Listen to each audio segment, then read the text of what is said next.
In the rust-coloured silence of a world that calls to us across the void, where ancient riverbeds carve memories into stone and the thin air carries whispers of a time before time, lies a question that challenges the very foundation of human origin. What if the red planet that draws our gaze with inexplicable longing is not humanity's destination, but our forgotten home? What if the restless urge that drives us to build rockets and dream of distant worlds, the chronic ache in our spines, the way our hearts beat to rhythms slightly out of sync with Earth's rotation, are not flaws in our design, but echoes of another world's embrace? Tonight, we follow a trail of biological anomalies, mythological breadcrumbs, and scientific whispers that suggest our first chapter may have been written not in the fertile valleys of Earth, but beneath the alien beauty of Martian skies. Settle in, keep your mind open, and welcome to Historic Sleep.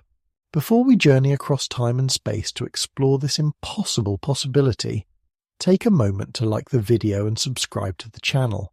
Also comment where you're from and what time you're watching. I love seeing our constellation of fellow wanderers light up around the world as we trace humanity's deepest mysteries together. There is something profoundly unsettling about the way the human body inhabits this world. A persistent sense that we are visitors in a place not quite designed for our form. Walk into any doctor's office, any physical therapy clinic, any gathering of people past their 30s, and you will encounter the same catalogue of complaints. Back pain, joint deterioration, the slow, grinding collapse of spines that seem perpetually at war with the very force that holds us to the ground. We have become so accustomed to these ailments that we call them normal, inevitable consequences of aging. But what if they are something else entirely? What if they are homesickness made manifest in bone and cartilage, the body's quiet rebellion against a world where it was never meant to dwell? Consider the architecture of the human spine, that elegant curve of vertebrae that allows us to stand upright while bearing the full weight of our torso, head and arms. In theory, it is a marvel of engineering, a flexible column capable of supporting substantial loads while maintaining mobility. In practice, it is a source of chronic misery for millions, buckling under pressures that should, by all evolutionary logic, be well within its capacity to handle. Lower back pain affects nearly every adult at some point in their lives, often beginning in their 20s or 30s, decades before the wear and tear of age should become a factor. The medical community attributes this to everything from poor posture to weak core muscles to the sedentary nature of modern life. Yet indigenous populations who maintain traditional lifestyles, walking and working with their bodies in ways our ancestors did for millennia, report the same patterns of spinal degradation. The problem is not how we live, but where. Earth's gravity, at 9.8 meters per second squared, exerts a relentless downward pull that compresses our joints, curves our spines, and forces our hearts to work against it with every beat. For a species that supposedly evolved here over millions of years, this should not be a struggle. Natural selection should have optimized our skeletal and muscular systems for exactly these conditions. Instead, we find bodies that seem calibrated for a gentler world, one where the pull of gravity is approximately 38% of what we experience here. A world like Mars. On Mars, a human who weighs 180 pounds on Earth would weigh just 68 pounds. The reduced gravitational stress would allow the spine to decompress naturally, joints to function without the constant grinding pressure, and muscles to move with an ease that feels almost supernatural to those accustomed to Earth's relentless pull. Astronauts who spend months in the reduced gravity of space often report not just physical relief, but a sense of coming home to their bodies in a way they had never experienced on the surface. They describe movement that feels effortless, natural, as if they had been struggling against an invisible weight their entire lives without realizing it. The way humans walk reveals another curious anomaly. Unlike other terrestrial mammals which move with efficient ground-hugging gaits that minimize energy expenditure, humans have a bouncing, almost floating quality to their natural stride. Children, before they learn to suppress it, move with an unmistakable buoyancy, as if expecting the ground to offer less resistance than it does. This bounce, often trained out of us as we learn to walk properly, is exactly the kind of movement that would be efficient and natural in a lower gravity environment. On Mars, this rhythmic lifting and falling would allow for greater speed and distance with minimal effort. On Earth, it wastes energy fighting gravity that seems perpetually too strong. The human pelvis presents another puzzle, one that has confounded evolutionary biologists and obstetricians alike. Compared to our closest primate relatives, the human birth canal is remarkably narrow and awkwardly positioned, creating complications during childbirth that are virtually unknown among other mammals.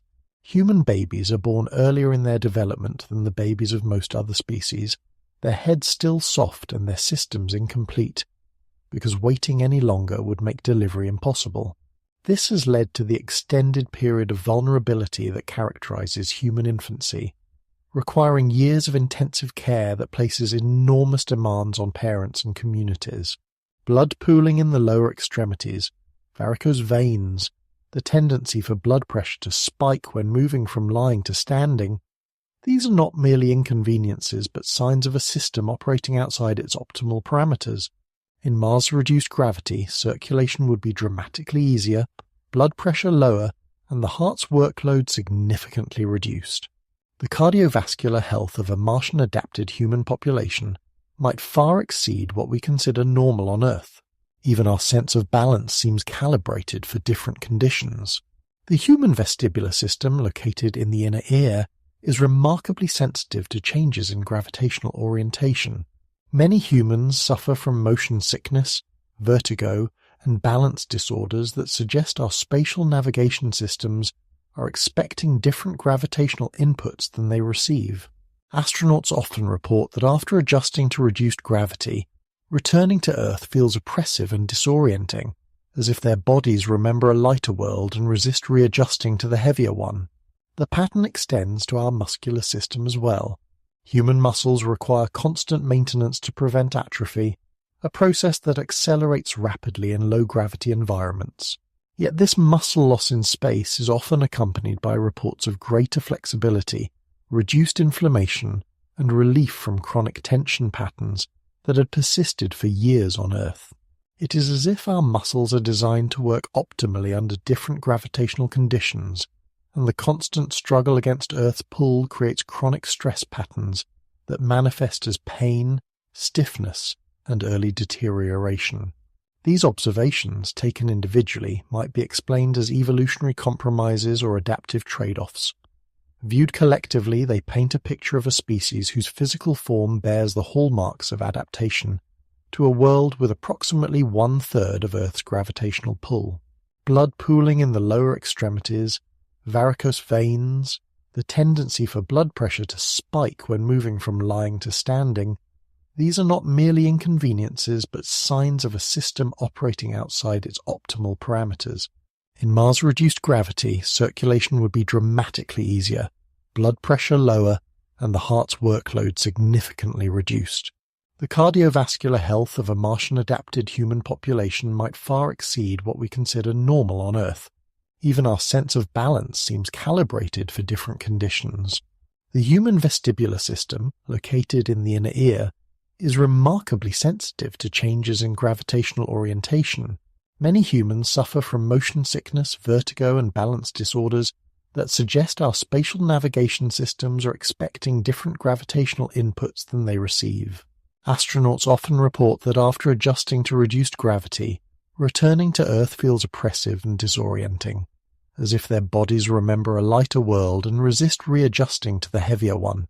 The pattern extends to our muscular system as well. Human muscles require constant maintenance to prevent atrophy, a process that accelerates rapidly in low-gravity environments. Yet this muscle loss in space is often accompanied by reports of greater flexibility, reduced inflammation, and relief from chronic tension patterns that had persisted for years on Earth. It is as if our muscles are designed to work optimally under different gravitational conditions, and the constant struggle against Earth's pull creates chronic stress patterns that manifest as pain, stiffness, and early deterioration. These observations, taken individually, might be explained as evolutionary compromises or adaptive trade-offs. Viewed collectively, They paint a picture of a species whose physical form bears the hallmarks of adaptation to a world with approximately 1/3 of Earth's gravitational pull. The chronic pain, the structural failures, the obstetrical difficulties that we have accepted as normal may not be normal at all. They may be the persistent symptoms of a species living in exile from its original home, in the depths of sleep research laboratories, where scientists monitor the brainwaves and biological rhythms of volunteers isolated from all external time cues. A curious pattern emerges with clockwork consistency. When freed from the influence of sunlight, artificial lighting, clocks, and social schedules, the human body does not settle into Earth's 24-hour day. Instead, it drifts toward a longer cycle, typically ranging from 24.5 to 25 hours, with many individuals gravitating toward approximately 24 hours and 37 minutes. This is not a random deviation. It is remarkably close to the length of a Martian day, or sol, which lasts exactly 24 hours, 37 minutes, and 22 seconds. This finding, first documented in the 1960s and confirmed in hundreds of studies since, has been dismissed by most chronobiologists as a quirk of human physiology, an imperfection in our internal clock that requires daily correction through exposure to environmental cues. But for those investigating the possibility of Martian origins, this imperfection looks suspiciously like a biological memory, a circadian rhythm calibrated for a different world. The human circadian cycle is governed by a cluster of neurons in the brain called the suprachiasmatic nucleus, a biological timekeeper that coordinates everything from hormone release to body temperature fluctuations to the sleep-wake cycle. This internal clock is remarkably precise, yet it consistently runs longer than an Earth day. Every morning it must be reset by exposure to sunlight, a process that feels less like natural synchronization and more like daily correction of a system that wants to operate on a different schedule. The struggle to maintain a 24-hour cycle becomes even more apparent in shift workers, frequent travelers, and anyone whose life requires them to operate outside normal daylight hours. The epidemic of sleep disorders, chronic fatigue, and circadian rhythm disruption that characterizes modern life may not be solely a consequence of artificial lighting and busy schedules. It may be evidence of a species trying to force its biology into alignment with a planetary rhythm that feels fundamentally foreign. Mars, with its slightly longer day, would allow human circadian rhythms to express themselves naturally without the need for constant readjustment. The relief that many people feel during longer summer days, when daylight extends well into the evening, might be a glimpse of how human biology would function on a world where the natural day length matches our internal preferences. But the Mars connection extends beyond simple day length. The quality of light on Mars differs significantly from Earth. Filtered through an atmosphere that scatters wavelengths differently and creates the famous ruddy orange-tinted illumination that has become synonymous with the red planet. Human eyes show unusual sensitivity to this part of the spectrum, with many people reporting that orange and red light feels warm, comforting, and conducive to relaxation in ways that the blue-heavy spectrum of Earth's midday sun does not. Seasonal affective disorder, which affects millions of people during Earth's darker months, may be another clue to our Martian heritage. The condition, characterized by depression, lethargy, and a profound sense of disconnection during periods of reduced sunlight, suggests that human psychology is calibrated for light patterns that differ from what we experience in Earth's higher latitudes. Mars has less dramatic seasonal variation in day length than Earth, due to its more tilted axis and elliptical orbit, but it also has longer seasons due to its greater distance from the Sun. A species adapted to Martian light conditions might find Earth's rapid seasonal transitions and extreme seasonal light variation in polar regions difficult to process. The human need for artificial light correction is another anomaly that makes more sense in a Martian context. Light therapy, using carefully calibrated artificial illumination to treat everything from depression to sleep disorders to jet lag, has become a standard medical practice. The fact that humans require technological intervention to maintain healthy light exposure patterns on their supposed home planet is curious. Most Earth species have evolved precise adaptations to their local light environments and do not require artificial supplementation. The widespread use of light boxes, dawn simulators, and carefully timed light exposure in treating human circadian disorders suggests a species whose biology is calibrated for different illumination conditions. Sleep itself presents additional puzzles. Humans spend approximately 1/3 of their lives unconscious, a proportion that seems excessive for a species that supposedly evolved under constant threat from predators and environmental dangers. Most mammals sleep much less, particularly those that evolved in open environments where vigilance is essential for survival. The deep, prolonged sleep that humans require and crave may be another indication of adaptation to a safer world, one where extended unconsciousness did not carry the same survival risks. The content of human sleep is equally suggestive. Dreams of flying, of movement through strange landscapes, of red skies and alien terrains are remarkably common across cultures that have had no contact with space exploration or science fiction. Children, before they have been exposed to media depictions of other worlds, often describe dreams that match Martian landscapes with startling accuracy. While psychology typically explains these as archetypal imagery arising from the collective unconscious, they might instead be genetic memories, fragments of experience encoded in our biology and emerging during sleep when the rational mind's guard is lowered. The human response to isolation and darkness provides another piece of the puzzle. Studies of people confined in underground caves or windowless environments show that humans quickly lose track of time and begin to experience profound psychological changes. Many report a sense of homesickness that they cannot explain, a longing for open spaces and distant horizons that goes beyond simple claustrophobia. This reaction differs markedly from that of other mammals, which generally adapt well to underground environments. For a species supposedly evolved in African savannas and later adapted to diverse terrestrial environments, the psychological distress caused by separation from open sky and long sight lines is difficult to explain. Mars colonists, according to the limited data from long-duration space missions and isolation studies, seem to experience fewer of these problems. They report that the Martian landscape, viewed through habitat windows or during surface excursions, feels familiar rather than alien. The vast rust-coloured plains, the layered canyon walls, the thin atmosphere that creates impossibly distant horizons, all of this resonates with something deeper than intellectual appreciation. It feels like recognition. Temperature regulation offers yet another clue. Humans are remarkably sensitive to environmental temperature changes, requiring clothing, shelter, and artificial heating, or cooling, to survive in climates that other mammals navigate with ease. Our narrow comfort zone and the elaborate technological and cultural adaptations we have developed to extend our habitable range suggest a species adapted to more stable conditions. Mars, despite its reputation as a frozen wasteland, actually has more consistent temperatures than Earth once you account for atmospheric protection.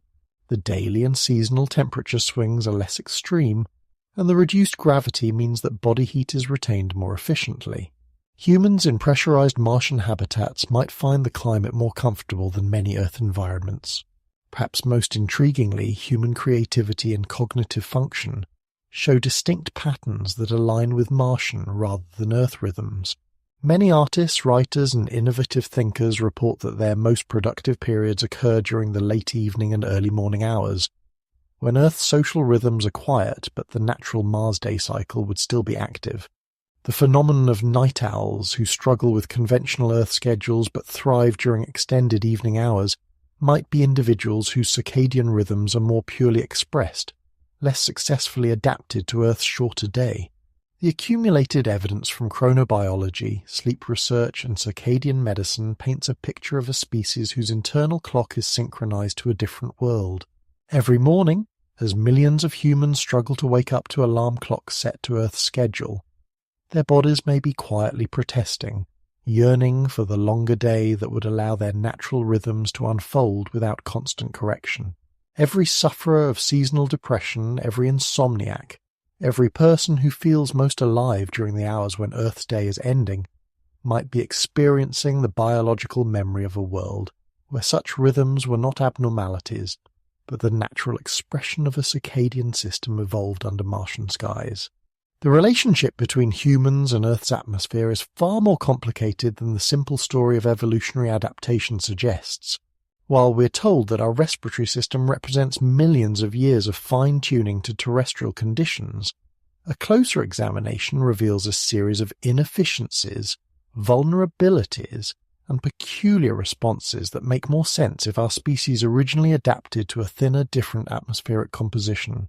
Earth's atmosphere is approximately 21% oxygen, a concentration that should be optimal for a species that supposedly evolved here.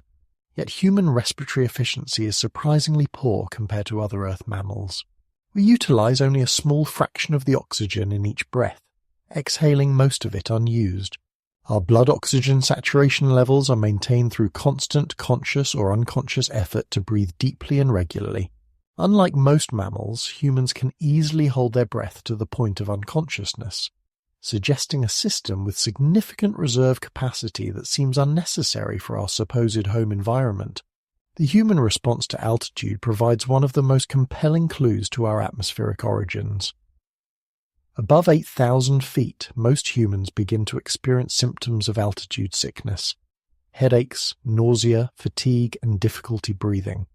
These symptoms occur despite the fact that oxygen is still present in substantial quantities at these elevations. Yet humans who spend extended time at altitude not only adapt but often report feeling more energetic, clear-headed, and physically capable than they do at sea level. This paradox suggests a respiratory system that performs optimally under conditions of lower atmospheric pressure, similar to what would be found on Mars. Mars has an atmospheric pressure approximately 1% of Earth's, composed primarily of carbon dioxide with trace amounts of nitrogen and argon.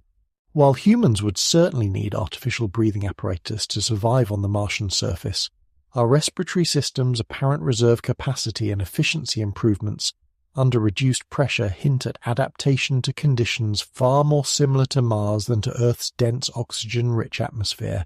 The human tendency toward respiratory problems is another anomaly. Asthma, allergies, and other breathing disorders affect a disproportionate number of people, often triggered by Earth's atmospheric conditions including pollen, humidity, and particulate matter.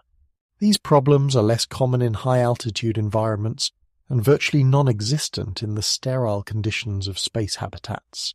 A species truly adapted to Earth's thick, biologically active atmosphere should not struggle so consistently with breathing disorders. Our cardiovascular system tells a related story. The human heart must work against atmospheric pressure to circulate blood efficiently, and this work becomes noticeably easier at altitude despite the reduced oxygen availability. This suggests a circulatory system designed for lower pressure conditions. Blood pressure, heart rate, and circulation all show improvements after adjustment to high-altitude environments, as if the body is returning to its preferred operating parameters. The way humans respond to Earth's atmospheric composition becomes even more interesting when we consider our relationship with carbon dioxide. Unlike most Earth mammals, humans are extraordinarily sensitive to CO2 levels, yet we also have an unusual tolerance for elevated concentrations. The fight-or-flight response triggered by high CO2 is more pronounced in humans than in other species. Yet humans can also survive and function in CO2 concentrations that would quickly incapacitate other mammals. This dual sensitivity and tolerance makes perfect sense for a species that originally evolved in an atmosphere where CO2 was the dominant gas, requiring both awareness of dangerous concentrations and the ability to function when levels fluctuated. The human ability to consciously control breathing is virtually unique among mammals. Most species breathe automatically and cannot significantly alter their respiratory patterns through conscious will. Humans, however, can hold their breath, hyperventilate, or alter their breathing patterns dramatically through conscious effort. This suggests a respiratory system that originally required active management, perhaps in an environment where atmospheric conditions were less stable or predictable than Earth's. Oxygen toxicity presents another puzzle. While humans require oxygen to survive, we are also remarkably vulnerable to oxygen poisoning at concentrations well below what most Earth organisms can tolerate. Pure oxygen, which should theoretically be beneficial for an oxygen-breathing species, quickly becomes toxic to humans. This sensitivity suggests a respiratory system adapted to lower oxygen concentrations, where pure oxygen would be rare and potentially dangerous. The human relationship with atmospheric pressure reveals additional anomalies. Changes in barometric pressure, such as those that accompany weather fronts, affect human mood, joint pain, and cognitive function more dramatically than they affect other mammals. Many people report feeling most comfortable and clear-headed during specific pressure ranges that correspond more closely to high-altitude conditions than to sea-level norms. This atmospheric sensitivity suggests a species whose biology is calibrated for different baseline conditions. Human voice production provides an intriguing additional clue. The human vocal apparatus is capable of producing sounds across a much wider frequency range than necessary for communication in Earth's dense atmosphere. However, these extended vocal capabilities would be highly advantageous in the thin atmosphere of Mars, where sound transmission is significantly reduced. The human ability to produce and detect subtle variations in tone and pitch might represent adaptation to communication in an environment where atmospheric sound transmission is poor. The way humans respond to atmospheric changes during space travel is equally revealing. While the initial adjustment to spacecraft atmosphere is challenging, most astronauts report that after adaptation, they prefer the controlled, reduced pressure environment of space habitats to Earth's natural atmosphere. They describe breathing that feels easier, more natural, and less labored. The psychological stress of returning to Earth's thick atmosphere is often more pronounced than the initial adjustment to space conditions. Temperature and humidity tolerance in humans also suggest atmospheric adaptation to different conditions. Humans are remarkably intolerant of high humidity combined with moderate temperatures, a combination that should be favorable for a species evolved in Earth's tropical regions. Instead, humans consistently prefer low humidity environments and show improved physical and cognitive performance in dry conditions similar to those that would prevail on Mars. The human skin's response to atmospheric conditions provides another piece of evidence. Human skin is remarkably sensitive to atmospheric pressure changes, with many people able to predict weather changes through physical sensations. This sensitivity extends to altitude changes, where skin condition, healing rates, and overall dermal health often improve at elevations where atmospheric pressure more closely resembles Martian conditions. Perhaps most significantly, the human stress response to Earth's atmospheric conditions suggests a species struggling with environmental factors that should be perfectly familiar. Respiratory stress, pressure-related discomfort, and the constant unconscious effort required to maintain optimal breathing patterns all point to a respiratory system operating outside its preferred parameters. The relief that humans experience in controlled environments with reduced pressure and filtered atmospheres may not be a preference for artificial conditions, but a return to the atmospheric composition for which our species was originally adapted. Of all the biological anomalies that suggest human adaptation to non-terrestrial conditions, perhaps none is more glaring than our species' troubled relationship with sunlight and vitamin D production. For a species that supposedly evolved over millions of years on a planet bathed in solar radiation, humans demonstrate a remarkable inability to efficiently process their home star's energy. This deficiency is so widespread and consistent that it has become a global health crisis, affecting billions of people across all climates, latitudes, and lifestyles. Vitamin D is essential for human health, playing critical roles in bone formation, immune function, and cellular processes throughout the body. Unlike true vitamins, which must be obtained through diet, vitamin D can be synthesized by human skin when exposed to ultraviolet radiation. This should be a perfectly efficient process for a species evolved under Earth's sun, yet the reality is starkly different.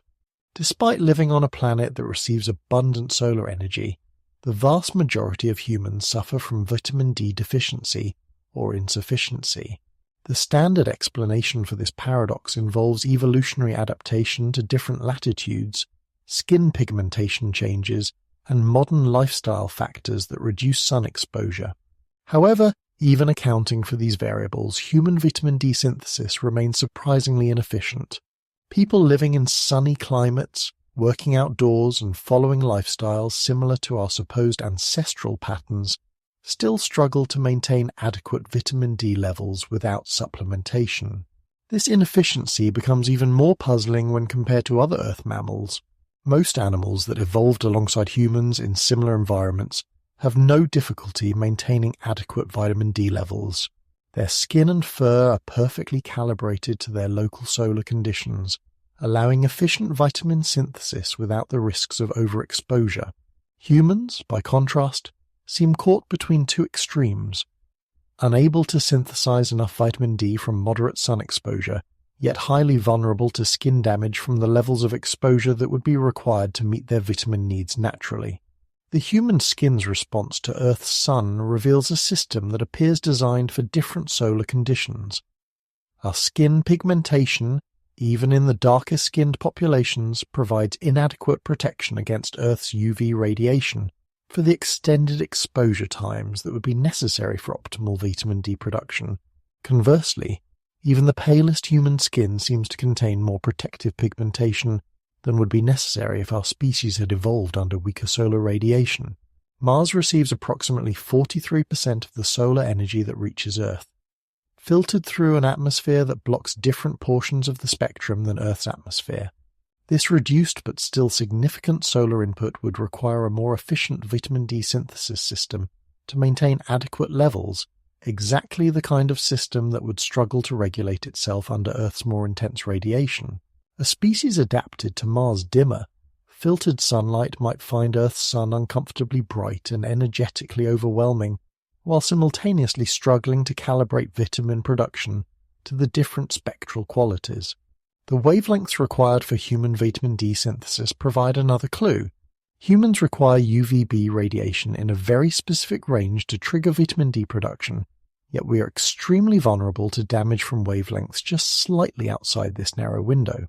This precision suggests evolution under solar conditions where these specific wavelengths were more predominant, or where the overall energy levels required such specificity for optimal function.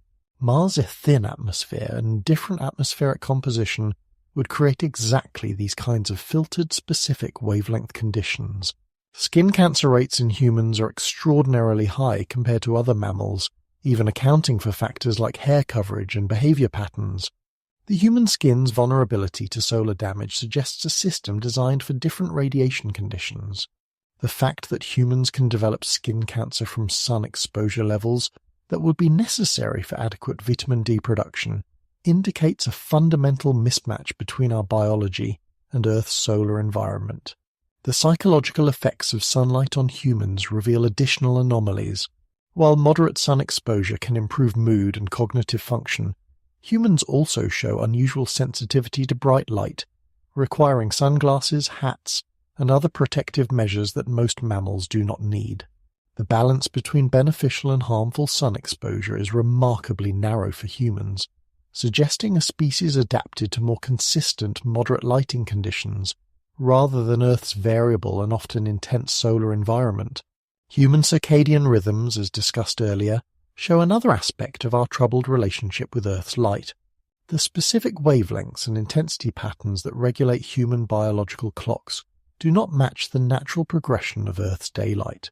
Instead, humans require artificial light supplementation, carefully timed light exposure, and technological intervention to maintain healthy circadian function.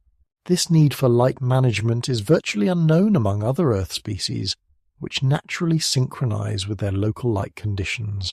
The human preference for certain types of light provides additional evidence for Martian adaptation. Humans consistently prefer warmer reddish light for relaxation and cooler, bluer light for activity. This preference matches the natural progression of light on Mars, where the thin atmosphere and dust content create predominantly warm-toned illumination. Earth's light, particularly the harsh blue-white of midday sun, often feels aggressive or uncomfortable to human perception. Seasonal affective disorder, affecting millions of humans in higher latitudes, represents a dramatic failure of adaptation to Earth's natural light cycles. The depression, fatigue, and cognitive impairment that characterize SAD occur precisely when Earth's light conditions deviate most from the consistent, moderate illumination that would characterize Mars. Humans in equatorial regions, where light conditions remain more stable year-round, show lower rates of mood disorders and better overall psychological adaptation. The human eye itself shows signs of adaptation to different lighting conditions. Human pupils are larger relative to eye size than those of most diurnal Earth mammals, allowing greater light-gathering ability. This would be advantageous under the dimmer conditions of Mars, but creates vulnerability to the bright light conditions common on Earth. The human need for artificial eye protection in bright conditions is nearly universal, yet most Earth mammals have evolved adequate natural protection for their environments.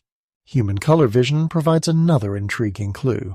Humans perceive red wavelengths with unusual acuity and emotional response, showing preferences for reddish tones that would be predominant in Martian lighting conditions.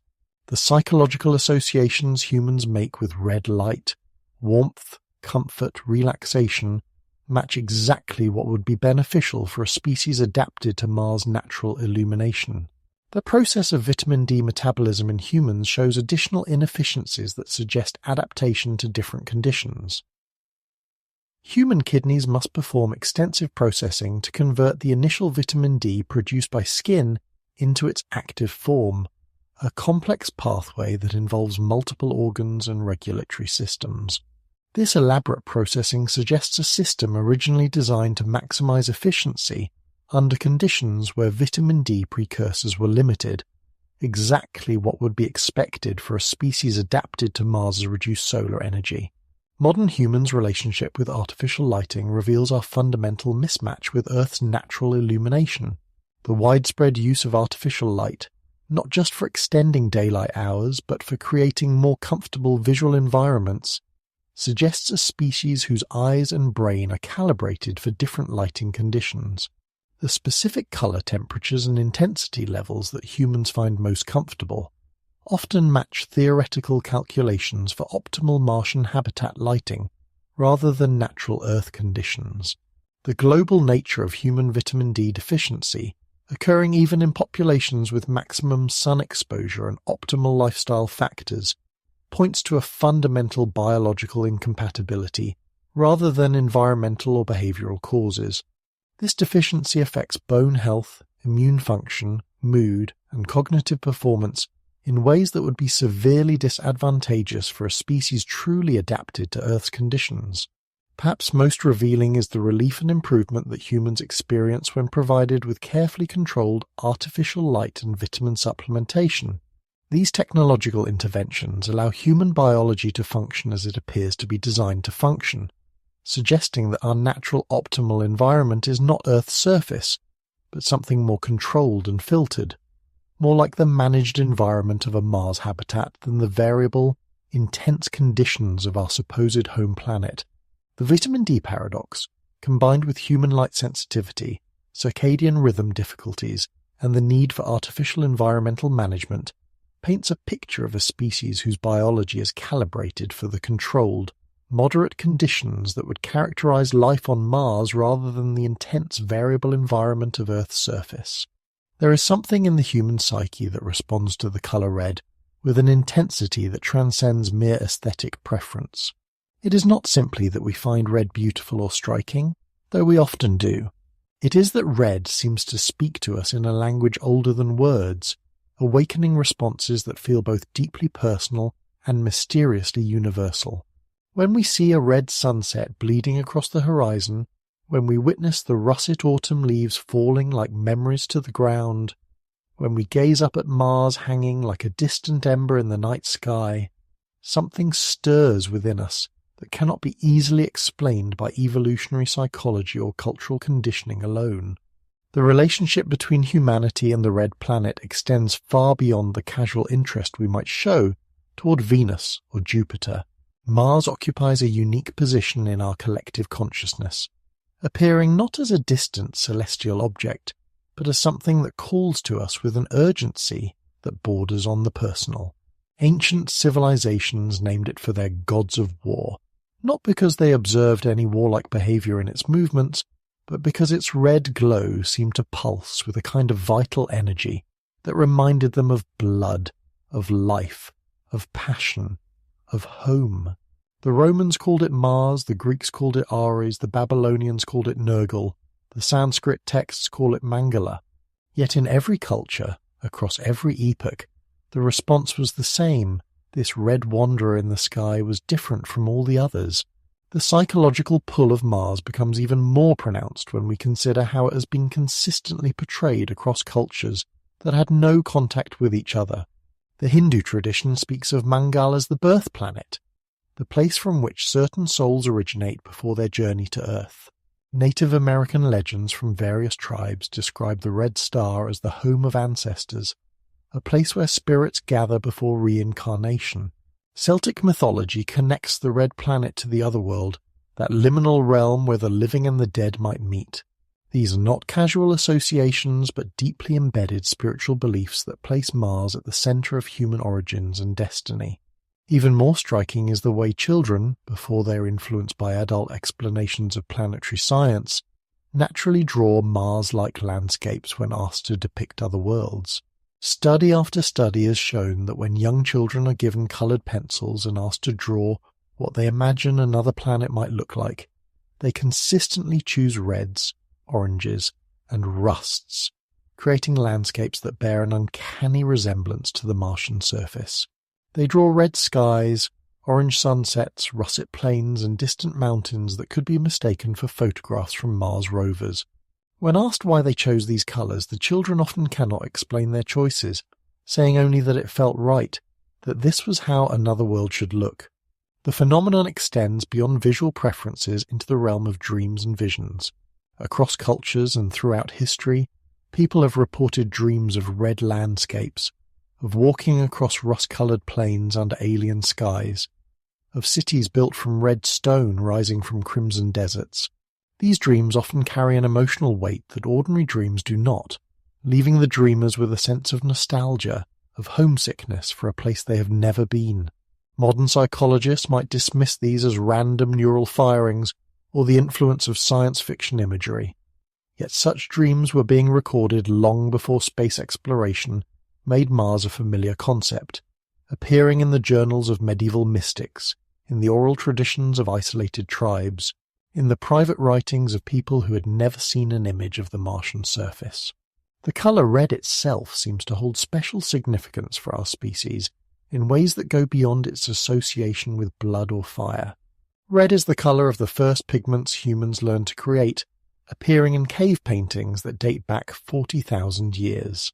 It is the colour most commonly associated with sacred spaces across different cultures, from the red ochre that Aboriginal peoples use to mark ceremonial sites to the vermilion that adorns temples throughout Asia. Red is the colour of celebration and ceremony, of wedding garments in some cultures and funeral shrouds in others, always marking moments of significance, of transition, of connection to something greater than the mundane world. When we look at the way red environments affect human psychology, we find additional anomalies that support the Martian connection. People consistently report feeling more comfortable, more at home, in red-lit spaces than in environments dominated by other colours. The warm light of a fire, the glow of sunset, the soft red illumination that photographers use to preserve night vision, all of these create a sense of peace and belonging that cooler colours cannot match. Hospitals have discovered that patients heal faster in rooms painted in warm earth tones, and restaurants know that red lighting makes people linger longer, feel more connected to their companions, eat with greater satisfaction. The psychological effects go deeper than mere comfort. Exposure to red and orange light has been shown to regulate circadian rhythms more effectively than the blue-white light that dominates our modern, artificial environments. People sleeping in red-filtered light report more vivid dreams, deeper rest, and a greater sense of refreshment upon waking. Their brains show patterns of activity during sleep that are more similar to those recorded during meditation than to those of people sleeping under conventional lighting. It is as though some part of our nervous system is calibrated for illumination that is fundamentally different from what Earth's sun provides. The fascination with Mars becomes even more compelling when we consider how it differs from our response to other planets. Venus, though brighter and often called Earth's twin, generates no such emotional response. Jupiter, massive and majestic, is admired for its beauty but does not call to us. Saturn, with its spectacular rings, is perhaps the most visually stunning object in our solar system, yet it remains distant, alien, a curiosity rather than a longing. Only Mars, small and often dim, manages to reach across the vast emptiness of space and touch something in the human heart. The red planet's unique position in our mythology extends beyond its role as a celestial object to its frequent appearance as a destination, a place to which souls return or from which they come. This is particularly striking because Mars, as we understand it today, is a harsh and inhospitable world, yet our myths consistently portray it as a place of significance, of power, of home. Ancient texts speak of journeys to the Red World not as adventures into the unknown, but as pilgrimages, as homecomings, as returns to a place that has been waiting. Modern space exploration has only deepened this connection. When the first clear images of the Martian surface were transmitted back to Earth, the public response was not one of alien wonder but of recognition.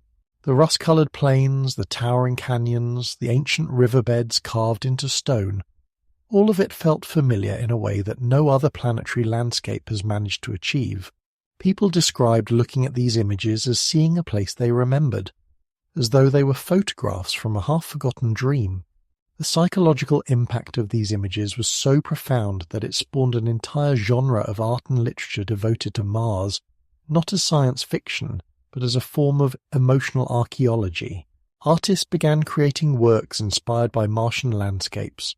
Writers crafted stories set on the red planet that read less like fantasy and more like memoir. The response was immediate and visceral, as though humanity had been holding its breath for these images without realizing it, and the sight of Mars finally allowed us to exhale with recognition. This deep psychological connection may also explain the urgency with which we have pursued Mars exploration compared to other destinations. While we have sent probes to every planet in our solar system, Mars has received a disproportionate amount of our attention and resources. We have landed rovers on its surface, mapped its terrain in exquisite detail, analysed its soil and atmosphere with an intensity that seems driven by something more than scientific curiosity. It is as though we are searching not just for signs of life but for signs of ourselves, for proof of a connection that we feel but cannot quite articulate. The drive to reach Mars, to colonize it, to make it habitable again, carries an emotional weight that plans for lunar bases or asteroid mining do not. When visionaries like Elon Musk speak of making humanity a multiplanetary species, their focus is invariably on Mars, not on the Moon or Venus or the moons of Jupiter. The language they use is telling, speaking not of exploration or expansion, but of return, of becoming a spacefaring civilization again, as though this were a restoration rather than an innovation. Perhaps most tellingly, those who work most closely with Mars data, the scientists and engineers who study the planet professionally, often report developing an almost personal relationship with it. They speak of Mars not as an object of study but as a place they know, a landscape they understand, a world that makes sense to them in ways they cannot fully explain. Many describe a sense of familiarity when analysing Martian geology, as though they are remembering rather than learning, recognising patterns that feel ancient and known.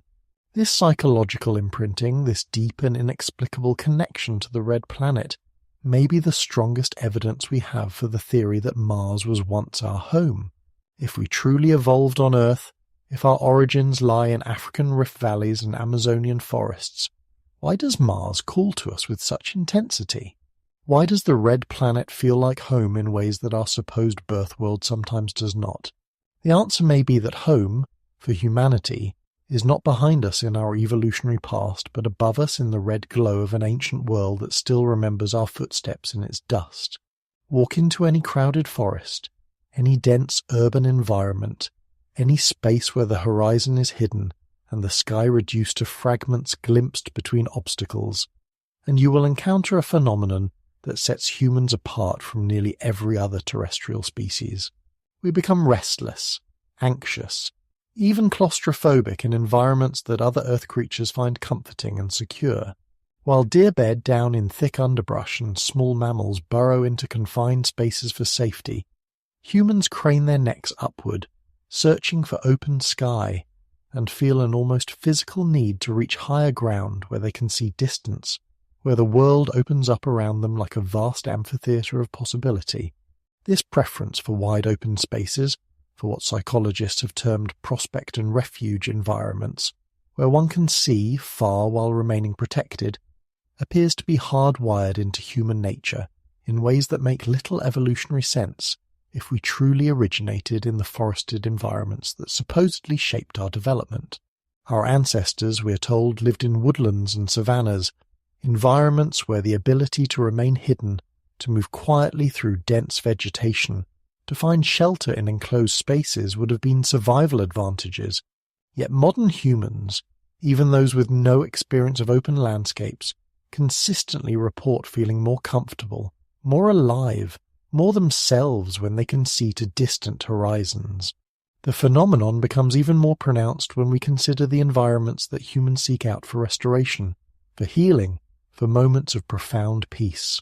Deserts rank consistently high in surveys of preferred landscapes, despite their harsh conditions and sparse resources. Prairies and steppes, tundra and highlands, all environments characterized by vast skies and minimal vertical obstruction, draw human visitors with an intensity that seems to bypass rational consideration of comfort or convenience. People will travel thousands of miles and endure significant hardship to stand in places where they can see forever, where the curve of the earth itself becomes visible, where the sky dominates everything. This gravitational pull toward open spaces becomes particularly telling when we consider how closely these preferred environments match the landscape of Mars. The red planet is characterized by vast plains, distant mountains, and skies that stretch unbroken from horizon to horizon.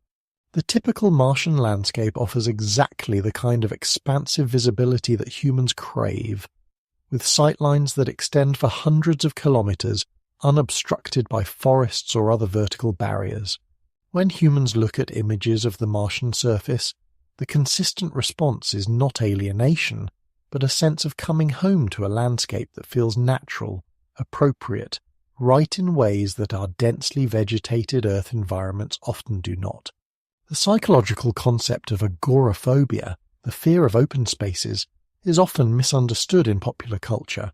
True agoraphobia is actually quite rare in human populations, affecting less than 2% of people, and even then is usually connected to social anxiety rather than fear of physical space itself. Far more common is claustrophobia, the fear of enclosed or confined spaces, which affects nearly 15% of the population to some degree. This distribution makes little evolutionary sense if humans truly developed in forested environments, where the ability to feel comfortable in enclosed spaces would have been essential for survival. Instead, it suggests a species that evolved under open skies, in environments where confinement represented danger rather than safety.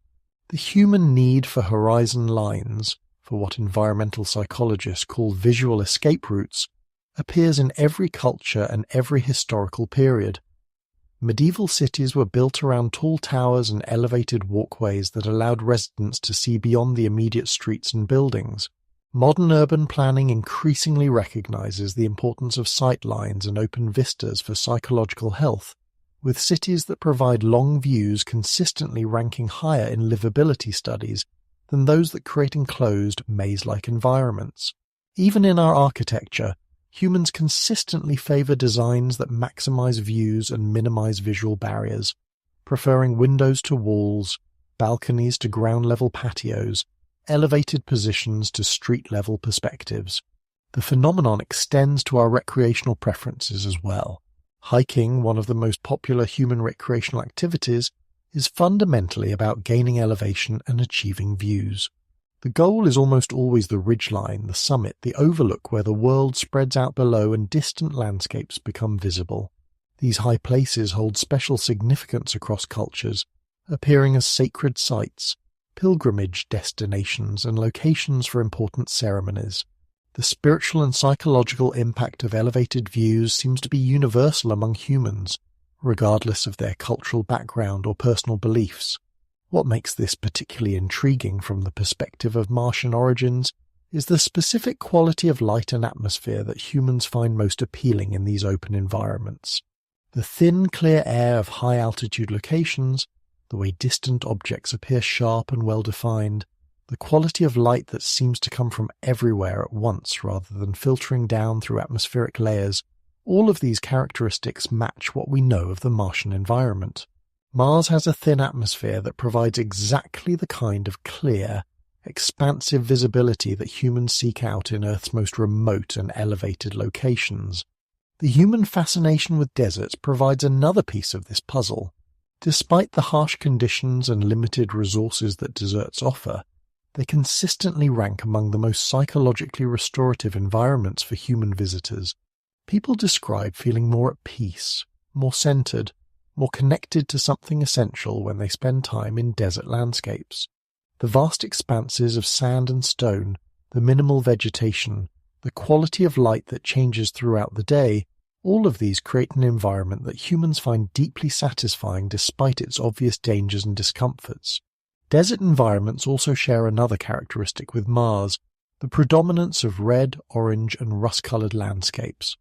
The sandstone formations of the American Southwest, the red sands of the Sahara, the iron-rich soils of the Australian outback, all bear a striking resemblance to Martian terrain. When humans visit these places, they often report a sense of homecoming, of recognition, of being in a landscape that feels more natural than the green, heavily vegetated environments that supposedly shaped our evolution. The psychological effects of different types of landscapes on human well-being have been extensively studied, and the results consistently show that open, arid environments have restorative effects that forested or enclosed environments cannot match. Stress hormones decrease more rapidly when people are exposed to wide vistas, heart rates normalize more quickly, and measures of psychological well-being improve more dramatically. This response appears to be hardwired rather than learned, showing up in people regardless of their previous exposure to such environments. Perhaps most tellingly, humans who spend extended time in environments that closely resemble Mars, such as Antarctica or high-altitude deserts, often report that these places feel more like home than more hospitable environments. Researchers who work in Antarctica frequently describe the landscape as beautiful rather than desolate, comfortable rather than harsh. They speak of the clear air, the vast horizons, the quality of light that seems to come from the landscape itself, all in terms that suggest recognition rather than adaptation. The architectural preferences that emerge in these environments are also telling. When humans build structures in Mars-like landscapes, they naturally tend toward designs that maximize views and minimize barriers to the surrounding environment. Windows become larger, walls become fewer, and the distinction between indoor and outdoor space begins to blur.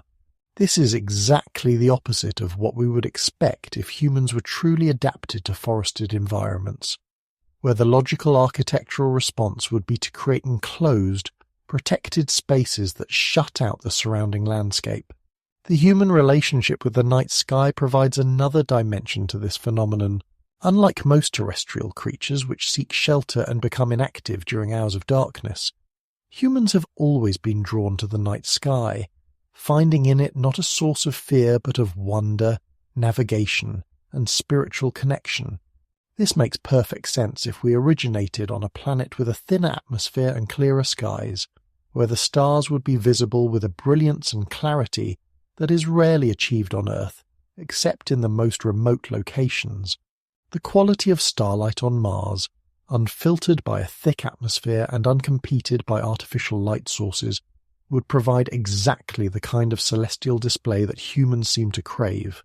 The fact that we go to extraordinary lengths to escape light pollution and achieve clear views of the stars suggests that our relationship with the night sky was formed under very different atmospheric conditions than those we experience on Earth. Modern humans consistently report that their most profound psychological experiences occur in environments that closely match what we know of the Martian landscape. Elevated locations with thin air and wide vistas, desert regions with red-tinted terrain and minimal vegetation, high-altitude areas where the stars shine with unusual clarity. These environments restore something in the human psyche that denser, more vegetated landscapes cannot, suggesting that our deepest psychological needs are calibrated for a very different world than the one we supposedly evolved in. The implications of the wide sky syndrome extend beyond individual psychology to explain broader patterns in human behavior and culture. Our drive to explore, to seek out new horizons, to push beyond the boundaries of the known world may not be simple curiosity or ambition, but a deep-seated need to find landscapes that match something encoded in our biological and psychological inheritance. We may be searching not for new worlds, but for the world we remember, the wide sky planet where humanity first learned to lift its eyes to distant horizons and feel the pull of infinite space. Among all the creatures of Earth, humans alone possess what might be called the technology imperative, an irresistible drive to create tools and systems for environments we do not currently inhabit, to solve problems we do not yet face, to prepare for conditions that exist nowhere in our present world. This compulsion goes far beyond the practical adaptation that we see in other species, where beavers build dams for their aquatic lifestyle, or birds construct nests suited to their particular environments. Human technology consistently leaps ahead of human need, creating devices and capabilities that seem designed for a world very different from Earth. Consider the trajectory of human technological development and how consistently it is focused on mastering environmental conditions that are rare or non-existent on our supposed home planet. We have invested enormous resources in developing systems for surviving in vacuum, for operating in extremely thin atmospheres, for generating breathable air from hostile gases, for recycling water and waste enclosed systems, for producing food without soil or sunlight. These are not technologies that would emerge from adaptation to Earth environments where air is plentiful, water is abundant, soil is rich, and sunlight drives vast ecosystems. They are technologies for surviving in places like Mars. The space program, often justified as scientific exploration or national prestige, reveals this imperative most clearly. From the moment humans achieved basic flight, our attention turned immediately to leaving the planet entirely, not to flying better on Earth, not to adapting flight technology for terrestrial needs, but to escaping Earth's atmosphere and developing capabilities for operating in environments that could hardly be more different from our supposed evolutionary cradle. The urgency with which we pursued space technology, the resources we poured into it, the risks we accepted to achieve it, all suggest something deeper than curiosity driving our efforts. What makes this particularly striking is how naturally space technology has developed, as though we are remembering rather than inventing these capabilities. The basic principles of rocket propulsion, orbital mechanics, and life support systems have fallen into place with a smoothness that suggests we are following a path we have traveled before. Engineers working on spacecraft design often report that solutions come to them intuitively, that the right approaches feel familiar even when they are working on problems that have supposedly never been solved before. The specific technologies that humans have prioritized also tell a revealing story.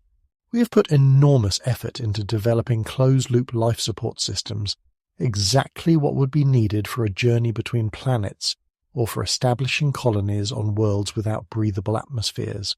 We have perfected techniques for extracting water from hostile sources, for generating oxygen from carbon dioxide, for growing food in artificial environments, all technologies that would be essential for Mars colonization, but have limited applications on Earth where these resources are naturally abundant.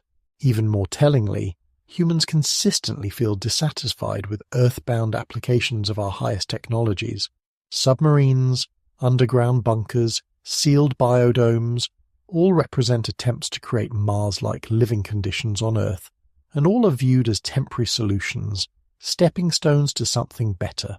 The psychological impact of living in these environments is consistently described as confining and artificial, even when they provide safety and comfort.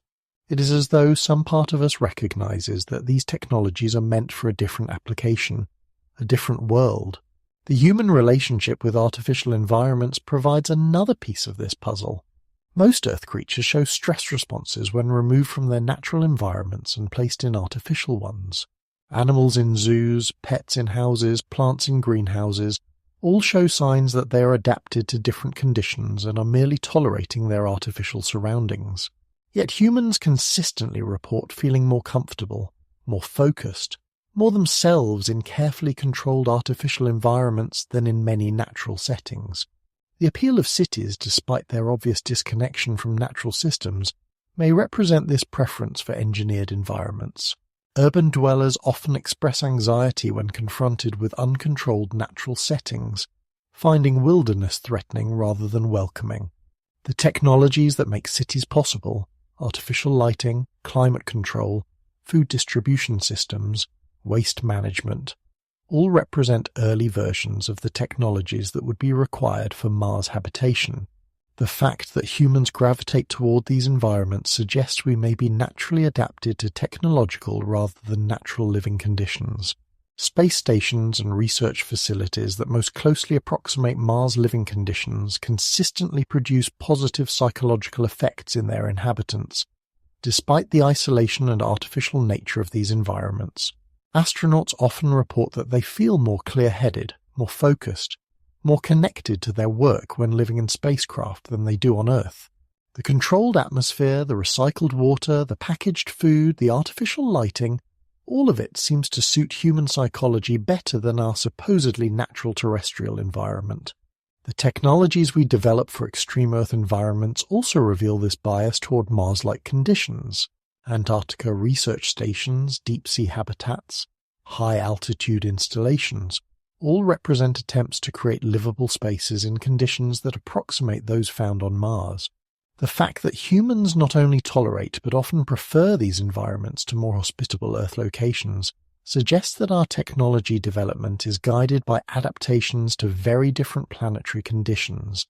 The human fascination with survival technology, with preparing for disasters and environmental collapse, may also reflect this Mars-oriented technological imperative. We consistently develop and are drawn to technologies for surviving in hostile environments, for creating self-sufficient communities, for living independently of Earth's natural systems. These preparations often exceed any reasonable assessment of likely threats, suggesting they are driven by something deeper than rational risk assessment. The specific design preferences that emerge in human technology also point toward Mars origins. We consistently favor designs that are modular, self-contained, and capable of independent operation. Our most advanced technologies tend toward miniaturization and efficiency rather than integration with natural systems. We build machines that can operate in isolation rather than in harmony with biological processes, exactly what would be required for technology designed to function on a world with minimal biological activity. The psychological impact of different types of technology on human well-being also provides clues to our origins. Technologies that reduce our dependence on Earth's natural systems, that create controlled environments isolated from external conditions, that allow us to survive and thrive in artificial settings, all tend to have positive effects on human psychology. We feel empowered, secure, and capable when we are surrounded by technology that insulates us from natural variability and provides predictable, controllable conditions. Perhaps most significantly, human technology has consistently focused on making other environments more Earth-like, rather than making humans better adapted to Earth environments. We terraform our immediate surroundings, creating artificial climates, controlling lighting and temperature, purifying air and water, growing food in artificial conditions. This suggests that Earth itself is the alien environment, and our technology represents attempts to recreate the conditions we are naturally adapted to. The emotional response that humans have to certain types of technology also supports this interpretation. We are consistently drawn to sleek, sealed, self-contained designs rather than organic, integrated, Earth-connected approaches. The aesthetic preferences that emerge in our most advanced technologies consistently tend toward the kind of clean, controlled, minimalist environments that would be necessary for Mars habitation. Our vision of the technological future consistently resembles what a Mars colony might look like, rather than a more integrated relationship with Earth's natural systems. This technology imperative may represent our species' unconscious effort to recreate the conditions of our original homeworld. Every advance in life support systems, in controlled environment agriculture, in closed-loop resource cycling, brings us closer to the capabilities that would be required not just to visit Mars, but to live there permanently. The urgency with which we pursue these technologies, the satisfaction we derive from perfecting them, the sense that they represent progress towards something important rather than mere technical achievement, all suggest that we are following a biological and psychological program designed for a very different world than the one we currently inhabit. Deep within the stories that humans tell about their origins, their destiny, and their relationship to the cosmos, lie fragments that may be far more than imagination. These mythological accounts, preserved across cultures that had no contact with each other, share themes and details that become remarkably coherent when viewed through the lens of Martian origins. What if the great flood myths that appear in virtually every human culture are not metaphorical teachings about moral renewal, but actual memories of leaving a dying world? What if the stories of sky gods and star visitors are not primitive attempts to explain natural phenomena, but cultural memories of technology and migration that have been passed down through countless generations? The universality of certain mythological themes suggests they may represent shared human experiences rather than independent cultural inventions. The flood narrative, found in traditions from Mesopotamian epics to Native American oral histories, consistently describes a catastrophic event that forces survivors to leave their familiar world and seek refuge elsewhere. In most versions, the flood is not simply a local disaster, but a world-ending event that requires divine intervention or advanced technology to survive. The survivors are typically described as being guided by beings of superior knowledge who provide the means of escape and safe passage to a new land. When we examine these stories in detail, they begin to read less like allegorical teachings and more like fragmentary historical accounts of planetary evacuation. The Sumerian epic of Gilgamesh describes the flood survivor Utnapishtim being instructed to build a vessel capable of preserving not just human life, but representatives of all living things. The specifications given for this ark include details about sealed compartments, life support systems, and navigation equipment that sound remarkably like descriptions of spacecraft designed for interplanetary travel. The biblical flood narrative similarly describes a carefully planned evacuation operation, with specific instructions for preserving genetic diversity and sustaining life during an extended journey to an unknown destination. The description of the waters covering the highest mountains suggests a disaster of planetary scope, the kind of catastrophic climate change that could render an entire world uninhabitable. The dove that returns with an olive branch may represent not the end of local flooding, but the discovery of a new world capable of supporting the life forms that had been preserved during the journey. Native American emergence myths provide another perspective on these same events, describing the ascent from previous worlds that were destroyed by fire, flood, or other catastrophes. The Hopi tradition speaks of 4 previous worlds, each ending in destruction, with survivors being led to the next world by spiritual guides. The details of these transitions often include descriptions of sky vehicles, protective enclosures, and journeys through regions of darkness or cold that sound remarkably like accounts of space travel. The presence of star maps and astronomical knowledge in these oral traditions provides additional support for the interpretation of these stories as historical accounts, rather than purely symbolic teachings. Many indigenous cultures possess detailed knowledge of planetary movements, stellar positions, and cosmic cycles that would have been impossible to develop through casual observation. This knowledge often appears fully formed in their earliest traditions, suggesting it was inherited rather than gradually developed through local observation. The recurring motif of departure and promised return also takes on new significance when viewed from the perspective of interplanetary migration. Across cultures, the divine or semi-divine beings who guide humanity through catastrophic transitions promise to return at some future time when conditions are right for renewed contact. These return prophecies are remarkably specific, often tied to astronomical events, planetary alignments, or cyclical changes that suggest they are based on actual schedules rather than wishful thinking. The Aztec legend of Quetzalcoatl, the feathered serpent who departed across the Eastern Sea with a promise to return, includes details about transportation methods and timing that begin to make sense if interpreted as an account of beings departing for Mars with plans to return when conditions permitted.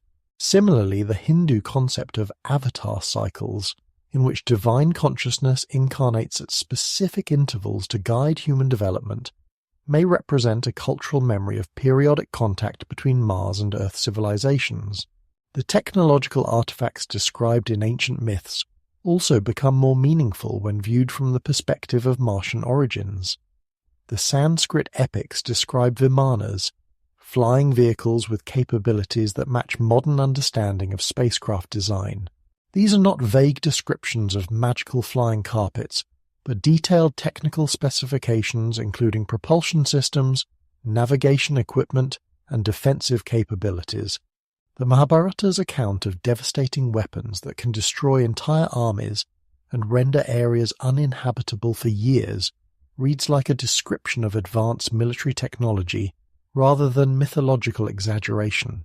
The Greek myth of Prometheus bringing fire to humanity may represent a cultural memory of technology transfer from an advanced civilization to a population that had lost access to such capabilities. The punishment of Prometheus, chained to a rock with an eagle eternally consuming his liver, could be a metaphorical description of the cost paid by those who shared advanced knowledge with unprepared recipients. The myth suggests that such technology transfers were controversial even among those capable of providing them. The recurring theme of beings who descended from the sky to teach humanity fundamental skills, agriculture, metallurgy, writing, astronomy, appears in cultures worldwide. These teacher figures are consistently described as different from ordinary humans, taller, longer-lived, and possessed of knowledge that seems to encompass entire fields of learning. They typically arrive during periods of crisis or transition, provide intensive instruction in survival and cultural development, then depart with promises to return when their knowledge is needed again. The Tower of Babel narrative may represent a cultural memory of attempts by Earth-based humans to re-establish contact with their Mars origins. The description of humanity working together to build a structure tall enough to reach the heavens, only to have their efforts scattered and their languages confused, could be an account of early attempts at space travel that failed due to technological or organizational limitations. The punishment of linguistic fragmentation might represent the isolation that resulted when contact with the parent civilization was lost. The Garden of Eden myth, with its description of a perfect world that humans were forced to leave, takes on new meaning when interpreted as a memory of Mars before its environmental collapse. The garden is consistently described as a place of abundance and harmony, protected and isolated from the chaos of the outside world. The expulsion from Eden, often interpreted as punishment for disobedience, could actually represent the necessity of evacuating a dying planet before conditions became completely uninhabitable. The role of the serpent in the Eden story becomes particularly interesting when considered alongside the serpent symbolism that appears in Mars-related mythologies worldwide. The Nagas of Hindu tradition, the feathered serpent of Mesoamerican cultures, the rainbow serpent of Australian Aboriginal myths, all represent beings associated with wisdom, transformation, and journeys between worlds. Rather than representing evil or temptation, these serpent figures may be cultural memories of the guides who facilitated humanity's transition from Mars to Earth. The concept of a lost golden age that appears in virtually every human culture may also be a collective memory of life on Mars before environmental disaster made evacuation necessary.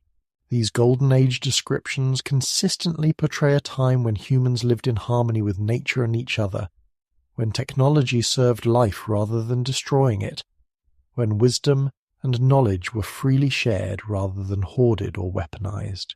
The nostalgia for this lost paradise that permeates human culture may reflect genetic and cultural memory of our actual origins. The apocalyptic literature found in many traditions describing end times and planetary transformation may represent not prophecies of future events, but cultural memories of past catastrophes and the survival strategies that allowed some populations to endure them. The detailed descriptions of environmental collapse, social breakdown, and technological failure, followed by renewal and restoration, could be accounts of what happened to Mars and blueprints for what may be necessary if Earth faces similar challenges. Perhaps most significantly, these mythological fragments all point toward a view of human existence that is fundamentally different from what current scientific understanding suggests. Rather than being Earth natives struggling to understand our place in the cosmos, we may be cosmic refugees carrying within our cultural memory the story of our origins, our migration, and our destiny. The myths speak not of primitive peoples trying to explain natural phenomena, but of a spacefaring civilization preserving its history in the only format capable of surviving across millennia of cultural change and technological loss. The consistency of these themes across isolated cultures, the technical details embedded in supposedly primitive stories, the astronomical knowledge preserved in oral traditions, all suggest that our mythological heritage may be far more factual than we have been willing to admit. If so, then the stories we have dismissed as superstition may actually be our most reliable historical records, preserved in narrative form by ancestors who understood that facts can be lost, but stories endure. In seeking to understand our origins, we may need to listen not just to the voices of science and archaeology, but to the deeper voice of myth, which may be carrying truths too important to be forgotten and too large to be contained within any single discipline or perspective. When we speak of Mars today, the image that comes to mind is one of desolation, a rust-coloured wasteland where the thin atmosphere whispers across ancient impact craters and dust storms rage for months across landscapes that have known no rainfall for billions of years. Yet this barren world that captures our imagination with its alien beauty may once have been far more familiar than we dare to imagine. The story written in stone, in isotope ratios, and in the faint chemical signatures detected by our robotic explorers suggests that Mars was not always the frozen desert we see today, but was once a world of rivers and lakes, of thick skies, and perhaps even of rain. The timeline of planetary habitability tells a story that conventional wisdom has always placed in Earth's favour. We are taught that our blue world, positioned at the perfect distance from the Sun, in what astronomers call the habitable zone, developed its complex atmosphere and stable climate over billions of years, creating the conditions necessary for life to emerge and flourish. Mars, we are told, is too far from the Sun, too small to hold a substantial atmosphere, too cold to support liquid water except perhaps in brief, localized episodes when volcanic activity or asteroid impacts temporarily warmed its surface. But when we examine the geological record more closely, a different picture emerges, one that challenges our assumptions about which world was ready for life first. The evidence, painstakingly gathered from orbital surveys, surface rovers, and meteorite analysis, suggests that Mars enjoyed a period of habitability that began earlier and lasted longer than Earth's own journey toward becoming the garden world we know today. 4.5 billion years ago, when both planets were young and still bearing the scars of the late heavy bombardment, Mars possessed something that early Earth lacked: a substantial magnetic field generated by a molten core, and an atmosphere thick enough to create a greenhouse effect that kept the surface warm despite the planet's greater distance from the Sun. While Earth was still a hellish world of volcanic upheaval and asteroid bombardment, where any water that existed was quickly boiled away by impact events or locked in perpetual clouds of steam, Mars had already begun to cool and stabilize. The geological evidence for ancient Martian water is overwhelming and undeniable. Orbital imaging has revealed vast networks of river channels, some larger than the Amazon, that carved their way across the Martian landscape for millions of years. These are not the brief catastrophic floods that might result from occasional volcanic melting, but evidence of persistent flowing water systems that required a climate stable enough to support them over geological timescales. The branching patterns of these ancient riverbeds, the way they meander across the landscape and pool in what were once lake beds, speaks of a world where water moved in the same patient, persistent way it moves across Earth today. Perhaps even more compelling are the mineral signatures that our instruments have detected across the Martian surface. Clay minerals, which can only form in the presence of liquid water over extended periods, are widespread in the planet's ancient terrain. These are not just random deposits, but organized layers that tell the story of seasonal changes, of wet periods and dry periods, of a world where water was not just present but cycled through the environment in complex patterns that mirror what we see on Earth. This timeline becomes even more significant when we consider the magnetic field evidence. Mars' magnetic field, which would have been crucial for protecting any atmosphere and surface water from being stripped away by solar radiation, was strongest during this early period and began to weaken around 4 billion years ago. This means that Mars had a window of perhaps 500 million years, from roughly 4.5 to 4 billion years ago, when it possessed all the ingredients necessary for life: liquid water, a protective magnetic field, and a thick atmosphere. During this same period, Earth was experiencing its own violent youth. The late heavy bombardment, which ended around 3.8 billion years ago, saw both planets pelted with asteroids and comets. But Mars's smaller size and thinner atmosphere meant that it cooled more quickly from these impacts. While Earth's surface remained molten or near molten for extended periods, Mars was developing stable surface conditions where water could collect and persist. The implications of this timeline are profound. If Mars achieved habitability earlier than Earth, and if the conditions for life existed there first, then it becomes not just possible, but likely that any life that emerged in our solar system began on Mars, not Earth. The red planet in this scenario becomes not humanity's future destination, but our ancient homeland, the place where the story of terrestrial life first began. Recent discoveries have only strengthened this interpretation. The Mars sample return missions and analysis of Martian meteorites have revealed organic compounds, complex carbon-based molecules that, while not necessarily biological in origin, are the building blocks from which life emerges.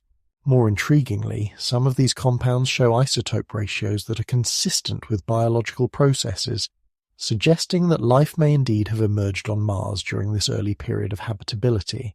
The seasonal cycles that shaped ancient Mars also tell a story of stability that early Earth could not match. While our planet was subject to dramatic swings in temperature and atmospheric composition, as it was bombarded by asteroids and racked by volcanic activity, Mars appears to have developed relatively stable seasonal patterns early in its history. The tilt of Mars' axis, while more variable than Earth's due to the absence of a large stabilizing moon, would still have created predictable seasons that could support complex climate patterns and, potentially, biological cycles.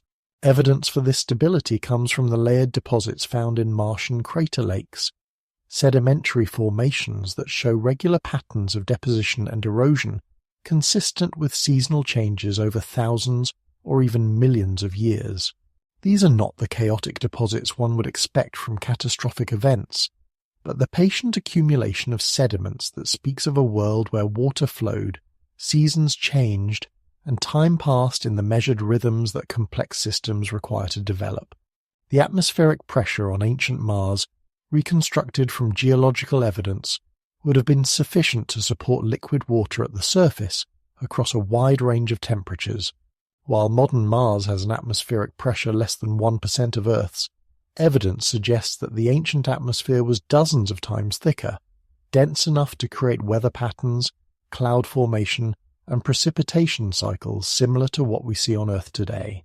This ancient Martian atmosphere was likely composed primarily of carbon dioxide, which would have created a greenhouse effect that kept the planet warm despite its greater distance from the Sun. Water vapor in this atmosphere would have contributed to the greenhouse warming, creating a feedback loop that could maintain liquid water on the surface even as the young Sun was perhaps 25% dimmer than it is today. The geological record also suggests that Mars experienced what we might call climate stability over much longer periods than early Earth. While our planet went through dramatic phases of heating and cooling as its atmosphere evolved and its surface cooled, Mars appears to have maintained relatively consistent conditions for hundreds of millions of years during its early history. This kind of long-term stability would have been ideal for the emergence and evolution of life, providing the consistent environmental conditions that complex biological systems require to develop. Perhaps most remarkably, the evidence suggests that this period of Martian habitability overlapped with, and may have preceded, the earliest evidence of life on Earth. While the oldest confirmed fossils on our planet date back around 3.5 billion years, the conditions necessary for life appear to have existed on Mars several 100 million years earlier. If life did emerge on Mars during this window, it would have had a significant head start on terrestrial life, time to develop complexity and sophistication that early Earth life was still struggling to achieve. The transition from this early habitable Mars to the cold, dry planet we see today appears to have been gradual but inexorable. As the planet's core cooled and its magnetic field weakened, the atmosphere began to be stripped away by solar radiation and the solar wind. Water that had once flowed in rivers and pooled in lakes began to freeze and then sublimate directly into space. The climate feedback loops that had maintained surface conditions favourable to life began to break down, and Mars entered the long, slow decline toward the frozen world we know today. But this decline was not immediate or catastrophic in geological terms. The process took hundreds of millions of years, plenty of time for any life that had emerged during the habitable period to adapt, migrate, or find refuge in more protected environments. And if that life was intelligent, if it had developed the technology necessary to survive in changing conditions, it would have had time to prepare for the transition, to build shelters, to move underground, or perhaps to seed new worlds with the genetic and cultural legacy of their civilization. The search for signs of ancient civilization on Mars requires us to recalibrate our expectations about what such evidence might look like after billions of years of erosion, dust storms, and geological change. We are not looking for intact cities or monuments that would be immediately recognizable to human eyes, but for subtle anomalies, geometric patterns that are too regular to be natural, and structural formations that suggest the application of intelligence to landscape modification. When we approach the question with this adjusted perspective, Mars begins to reveal features that are difficult to explain through natural processes alone. The Cydonia region of Mars has been the focus of intense scrutiny since the Viking orbiter first photographed what appeared to be a massive face staring up from the planet's surface in 1976. While higher-resolution images have revealed the face on Mars to be a mesa shaped by natural erosion, the surrounding area contains features that continue to puzzle researchers. The arrangement of hills, ridges, and crater formations in Cydonia shows geometric relationships that some investigators argue are too precise to be coincidental, alignments that follow mathematical ratios, angles that repeat across multiple formations, and spacing patterns that suggest an underlying design principle rather than random geological processes. More intriguing still are the subsurface structures detected by ground-penetrating radar aboard Mars orbiters. These instruments, designed to map the planet's internal geology, have identified vast chambers and tunnel systems beneath the surface in multiple locations. While many of these can be explained as natural lava tubes or caverns carved by ancient water flow, others show characteristics that are more difficult to categorize. Perfectly circular chambers hundreds of meters across, corridor-like passages that maintain consistent width and direction over kilometers, and intersections where multiple tunnel systems meet at precise angles all suggest the possibility of engineered spaces rather than natural formations. The mineral compositions detected at these sites add another layer to the mystery. Spectroscopic analysis has revealed unusual concentrations of rare earth elements and metallic compounds in patterns that don't match typical geological distribution. These signatures sometimes appear in geometric arrangements, forming lines or grids that extend across the landscape in ways that natural mineralization processes would be unlikely to create. Some of these patterns align with the suspected underground structures, suggesting a possible connection between subsurface engineering and surface mineral distribution. Perhaps most compelling are the discoveries made by examining the detailed topography of Mars using advanced imaging techniques.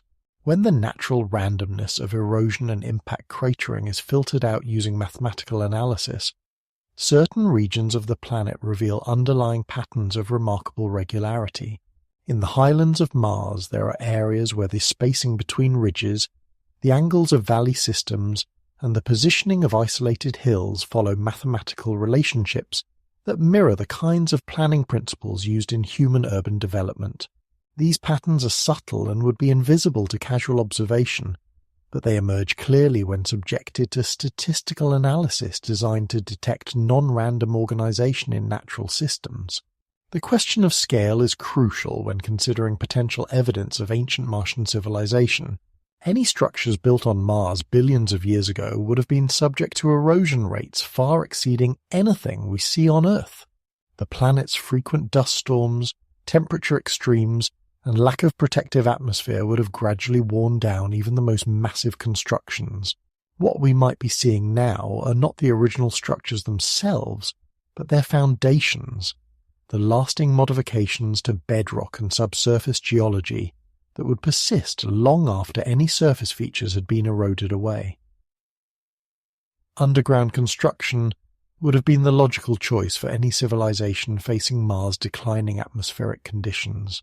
As the planet's climate became less hospitable, moving infrastructure beneath the surface would have provided protection from temperature extremes, radiation, and atmospheric loss. The tunnel systems detected by orbital radar may represent the remnants of such an adaptation. Corridors and chambers carved from solid rock that could have housed an entire civilization as it transitioned from surface dwelling to subterranean survival. The water management systems of ancient Mars also show signs of artificial modification that go beyond what natural processes would create. Some of the planet's ancient river channels show characteristics that suggest they were engineered, widened, or redirected to serve specific purposes. Channel systems that converge on particular locations despite local topography that would naturally direct water elsewhere, reservoir areas that appear to have been excavated to enhance water collection, and distribution networks that show the kind of hierarchical branching patterns typical of designed systems rather than natural drainage. Evidence for large-scale landscape modification appears in multiple forms across Mars. Crater formations that have been partially filled or reshaped in ways that create more usable flat surfaces, mountain passes that appear to have been widened or straightened to facilitate travel, and valley systems that show signs of artificial terracing all suggest the work of intelligent beings capable of moving vast amounts of material. While erosion could account for some of these features, the patterns are too consistent and widespread to be explained by natural processes alone. The timing of these potential modifications aligns intriguingly with the period when Mars was losing its habitability.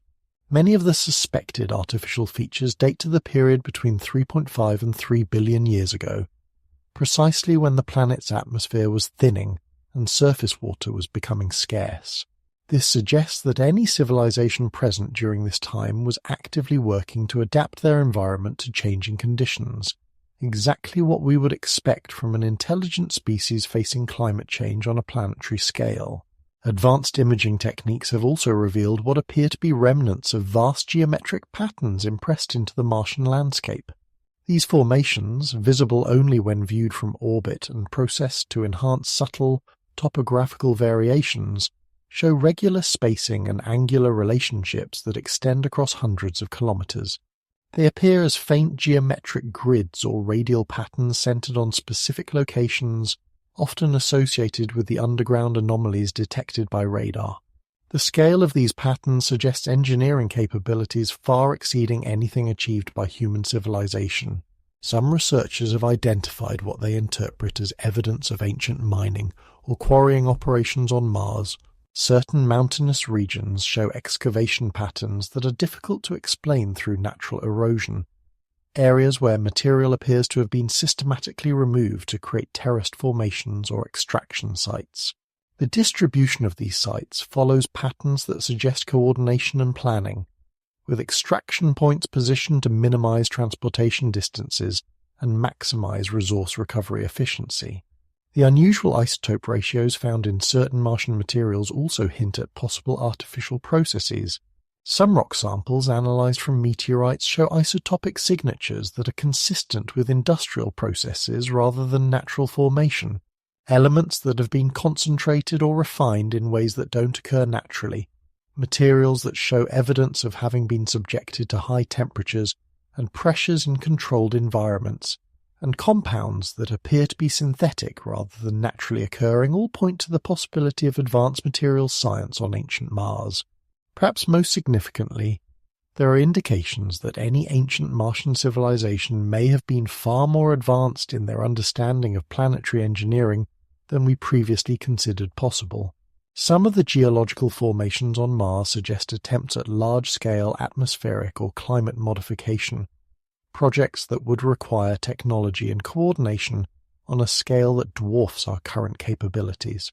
Massive excavations that could have served as atmospheric processors, mineral concentrations that might represent attempts to alter soil chemistry across vast areas, and structural modifications that could have been designed to trap and redirect atmospheric gases all hint at a civilization that understood its planet was dying and worked on a global scale to try to save it.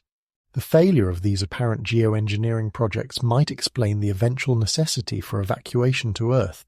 Despite their advanced technology and understanding of planetary systems, the ancient Martians may have been unable to halt their world's atmospheric decline. The evidence suggests that they tried, working for millions of years to maintain habitability, but ultimately faced the choice between extinction and exodus. The modifications they left behind stand as monuments to their efforts and as warnings of the fragility of planetary life support systems. While Mars had been gradually losing its atmosphere and surface water for millions of years, the evidence suggests that the final collapse of Martian habitability was not slow and gentle, but rapid and catastrophic. Multiple lines of geological evidence point to a period around 3.2 billion years ago when Mars experienced a series of interconnected disasters that transformed it from a marginally habitable world into the frozen desert we see today.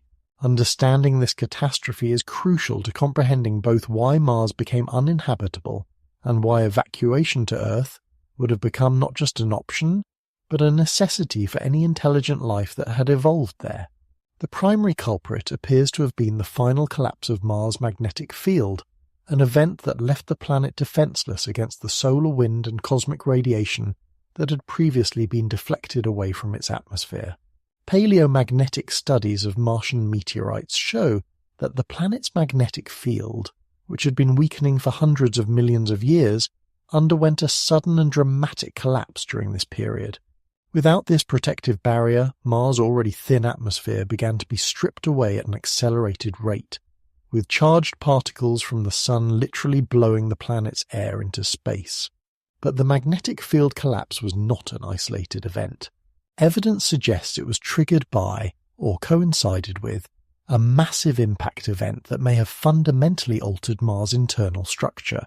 The northern lowlands of Mars, which contain some of the smoothest and flattest terrain in the solar system, may actually be the remains of an impact crater so large that it encompasses nearly a third of the planet's surface. This hypothetical impact, orders of magnitude larger than the asteroid strike that ended the dinosaurs on Earth, would have been sufficient to disrupt Mars' core dynamics and shut down the dynamo that generated its magnetic field. The scale of such an impact is almost impossible to comprehend. The impacting object would have been hundreds of kilometers across, possibly a small planet or large asteroid that struck Mars with enough force to excavate material equivalent to removing the top several kilometers of crust across an area the size of North America. The immediate effects would have been catastrophic beyond imagination, with debris blasted into space, massive tsunamis in any remaining bodies of water, and shockwaves that circled the planet multiple times. The long-term consequences would have been even more devastating. The impact would have injected vast amounts of dust and debris into Mars' atmosphere, creating a global winter that could have lasted for centuries. Any surface life would have faced not just the immediate destruction from the impact effects, but a prolonged period of darkness and cold as the atmosphere filled with particulates that blocked sunlight and disrupted weather patterns. Geological evidence for this catastrophic period can be found in the chaotic terrain that covers much of Mars's surface. These regions, characterized by jumbled blocks of rock and seemingly random topography, appear to have formed when vast quantities of subsurface ice suddenly melted and caused massive ground collapse.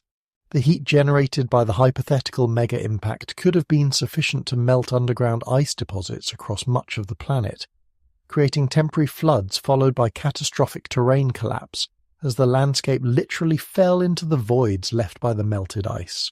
The timing of this catastrophe aligns remarkably well with what we know about the emergence of complex life on Earth.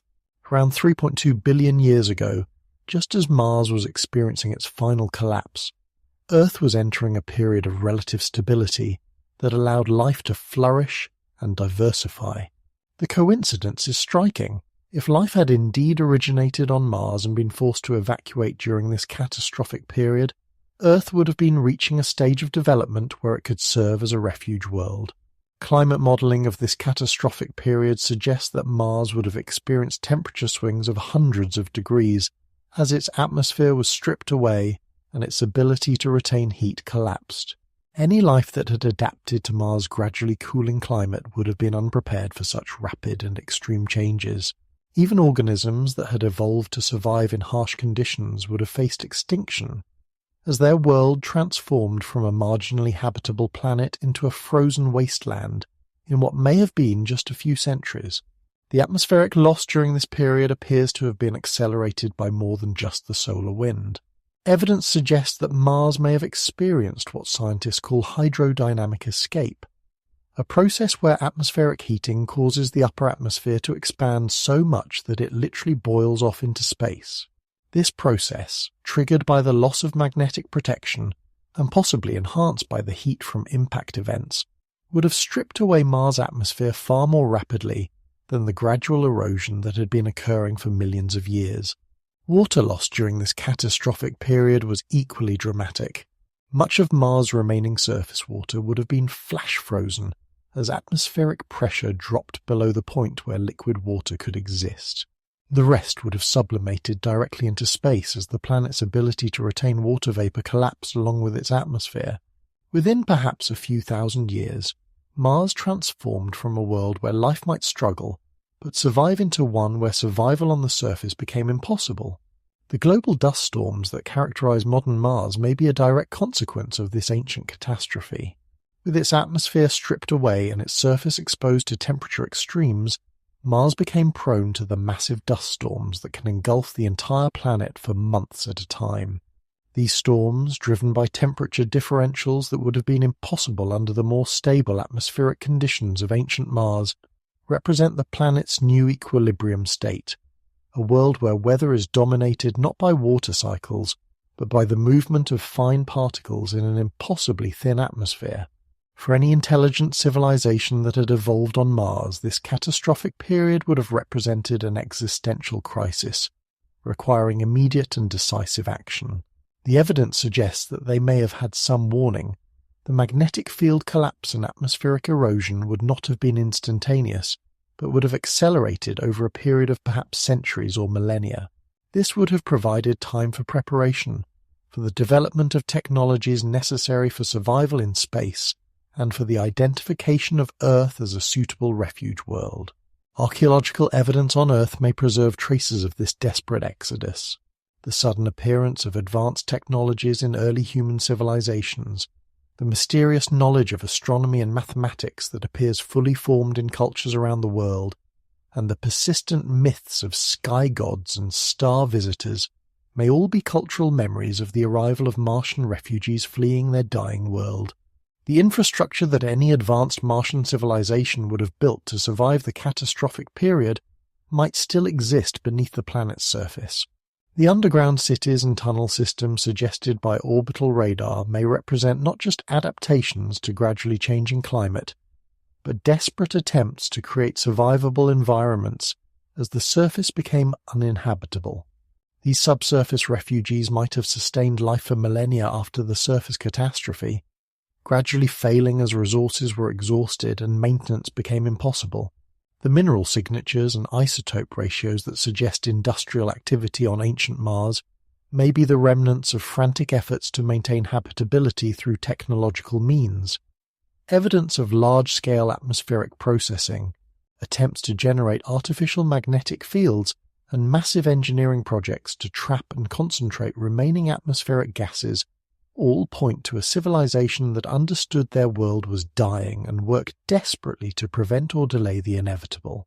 The failure of these efforts, despite what appears to have been advanced technology and planetary-scale engineering capabilities, offers a sobering lesson about the fragility of planetary habitability. Even a civilization with the ability to modify entire landscapes and process atmospheres was ultimately unable to save their world from the cascade of disasters that transformed it from a living planet into a frozen wasteland. This catastrophic history may explain the urgency with which modern humans feel compelled to reach Mars and make it habitable again. If we are indeed the descendants of Martian refugees, the drive to return to Mars and restore its habitability may not be a desire to explore new worlds, but a genetic and cultural imperative to reclaim our original home. The Red Planet calls to us not as a destination, but as a homecoming, a chance to finish the work our ancestors were forced to abandon when their world died around them. Of all the evidence supporting the theory that Mars was once the home of an advanced civilization, perhaps none is more compelling than what we can hold in our hands and examine in our laboratories. Mars meteorites, chunks of the Red Planet blasted into space by asteroid impacts and eventually falling to Earth, provide an unparalleled window into Mars' ancient past.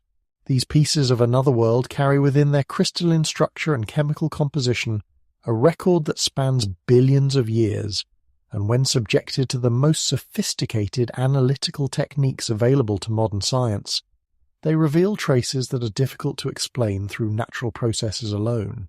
More than 200 Martian meteorites have been identified on Earth, recognized by their unique chemical signatures and mineral compositions that match the atmospheric and surface measurements made by Mars landers and rovers. These rocks represent samples from across Mars' geological history, with some dating back more than 4 billion years to the period when the planet was most habitable.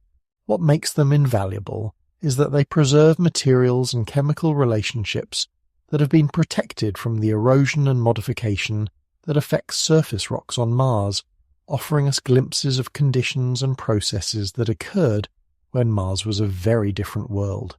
The organic compounds found within these meteorites represent some of the most intriguing evidence for past life, or perhaps past civilization, on Mars. While organic molecules can form through non-biological processes, many of the compounds detected in Martian meteorites show characteristics that are difficult to explain without invoking biological activity.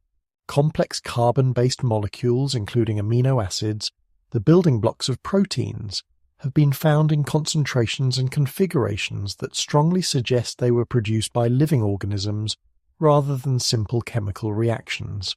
Even more significant are the isotope ratios found in these organic compounds. Life processes tend to preferentially use lighter isotopes of carbon and sulfur, creating distinctive signatures that can be detected millions or billions of years later. Many of the organic compounds in Martian meteorites show exactly these kinds of isotopic signatures, with carbon-12 to carbon-13 ratios that are consistent with biological processes rather than purely chemical ones. The consistency of these signatures across multiple meteorites and different types of organic compounds suggests that biological activity on ancient Mars was not just possible, but widespread and sustained over long periods of time. Some meteorites contain structures that are even more remarkable, microscopic formations that bear an uncanny resemblance to fossilized microorganisms. These microfossils, if that is indeed what they are, show cellular structures, apparent cell walls, and size distributions that closely match what we would expect from bacterial or archaeal life forms. While the interpretation of these structures remains controversial, with some scientists arguing they could be mineral formations rather than biological remains, their consistent appearance across multiple meteorites and their similarity to known terrestrial fossils make a strong case for their biological origin. The mineral compositions of Mars meteorites also tell a story that supports the presence of complex life, and possibly intelligence, on ancient Mars. Some samples contain minerals that form only under specific conditions of temperature, pressure, and chemical environment, conditions that would have required either very unusual geological processes or deliberate manipulation by intelligent beings. Crystalline structures that show perfect organization and purity levels that exceed what is typically seen in natural formation processes suggest the possibility of controlled growth environments or even artificial synthesis. Perhaps most intriguingly, some Mars meteorites contain metallic inclusions and compounds that appear to be too pure and too precisely organized to have formed naturally. Metallic spheres and geometric formations embedded within the rock matrix show compositions that suggest they may be artifacts rather than natural minerals. These objects display properties that would be useful in advanced technologies: high conductivity, unusual magnetic properties, and resistance to corrosion that exceeds natural materials. While it's possible these represent unknown natural processes, their characteristics are more consistent with manufactured objects. The discovery of what appear to be synthetic compounds in Mars meteorites adds another layer to this mystery. Chemical analyses have identified molecules that show structures and bonding patterns that are extremely rare in natural environments, but common in industrial processes. These compounds appear to be the result of controlled chemical reactions carried out under specific temperature and pressure conditions that would be difficult to achieve without technological intervention. The presence of these materials in rocks that formed billions of years ago suggests that advanced chemistry, possibly even industrial chemistry, was being practiced on ancient Mars. Trace element distributions in Mars meteorites also reveal patterns that are difficult to explain through natural geological processes alone. Rare earth elements and precious metals appear in concentrations and arrangements that suggest they were concentrated and refined through artificial processes. Some samples show evidence of having been subjected to high-temperature processing that separated and purified specific elements in ways that don't occur naturally, but are common in metallurgical and materials science applications. The age dating of these unusual materials provides crucial temporal context for understanding Mars's history. The most anomalous compounds and structures are found in meteorites that date to the period between 3.8 and 3.2 billion years ago, exactly the time when Mars was experiencing its final transition from habitability to its current frozen state. This timing suggests that any civilization present on Mars during this period was actively developing and deploying advanced technologies, possibly in response to their planet's deteriorating environment. Some meteorites contain layered structures that appear to preserve records of atmospheric and environmental changes over time. These natural archives show chemical signatures that correspond to the gradual loss of Mars' atmosphere and the collapse of its hydrological cycle.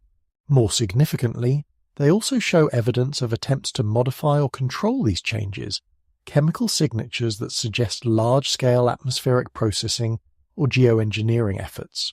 The presence of these signatures in rocks that formed during Mars' final habitable period supports the theory that an intelligent civilization was working desperately to maintain their world's habitability. The microscopic analysis of Mars meteorites has also revealed structures that appear to be technological, rather than biological or geological in nature. Tiny formations that show geometric regularity, precise angular relationships, and organizational patterns that suggest design rather than random formation. These microstructures, visible only under the highest magnification, show characteristics that are consistent with nanotechnology or advanced materials engineering. Their preservation within the crystal matrix of the meteorites suggests they were incorporated into the rock during formation, making them billions of years old. Energy storage appears to be another theme that emerges from meteorite analysis. Some samples contain crystalline formations that have the capacity to store and release energy in controlled ways, similar to advanced battery or capacitor technologies. These structures show organization and purity levels that suggest they were designed for specific energy storage applications, rather than formed through natural crystallization processes. The discovery of such materials in ancient Mars rocks raises intriguing questions about the technological capabilities of any civilization that may have existed there. Chemical residues found in some meteorites suggest the presence of advanced materials that have no natural analogues on Earth or Mars. These compounds show molecular structures and bonding patterns that would require sophisticated chemistry to produce, along with properties that would be valuable in advanced technologies. Some appear to be superconducting materials, others show unusual optical properties, and still others demonstrate characteristics that suggest they were designed for specific technological applications. The isotopic signatures of water in Mars meteorites provide another piece of the puzzle. The ratios of hydrogen to deuterium in these ancient water samples are different from both modern Martian water and terrestrial water, suggesting that Mars' water cycle was more complex during its habitable period than simple evaporation and precipitation would account for. Some of these signatures are consistent with water that has been processed or purified through artificial means, supporting the theory that an advanced civilization was actively managing water resources during Mars' final habitable period. Perhaps most remarkably, some meteorites appear to contain information storage systems, crystalline matrices that preserve complex patterns and structures that could represent data storage rather than random mineral formation. These formations show organizational hierarchies and pattern relationships that are reminiscent of information storage systems, as if the rocks themselves were being used as libraries or archives. While interpreting these patterns remains speculative, their consistency and complexity suggest they may preserve records of Mars' ancient inhabitants, waiting for the right technology to decode their meaning. The totality of evidence from Mars meteorites paints a picture of a world that was not just habitable but inhabited, not just by simple life forms but possibly by a technological civilization that left traces of their existence embedded in the very rocks of their planet. These traces, carried across space and time to fall as meteorites on Earth, may be messages from our past, evidence of the world we came from and the civilization that sent us here when their own world could no longer sustain life. Each meteorite becomes not just a sample of Mars geology, but a potential artifact of human heritage, a piece of the home world that we have never stopped trying to return to. If the theory holds that Mars was once our home, then the next question becomes unavoidable. How did we get from there to here? The journey between worlds, across the vast emptiness that separates Mars from Earth, would have required technology far beyond what we attribute to our ancient ancestors.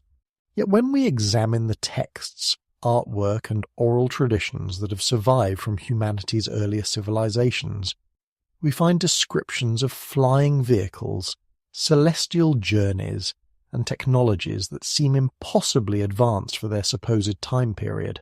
These accounts have long been dismissed as mythology, the fevered dreams of primitive minds trying to make sense of natural phenomena they could not understand.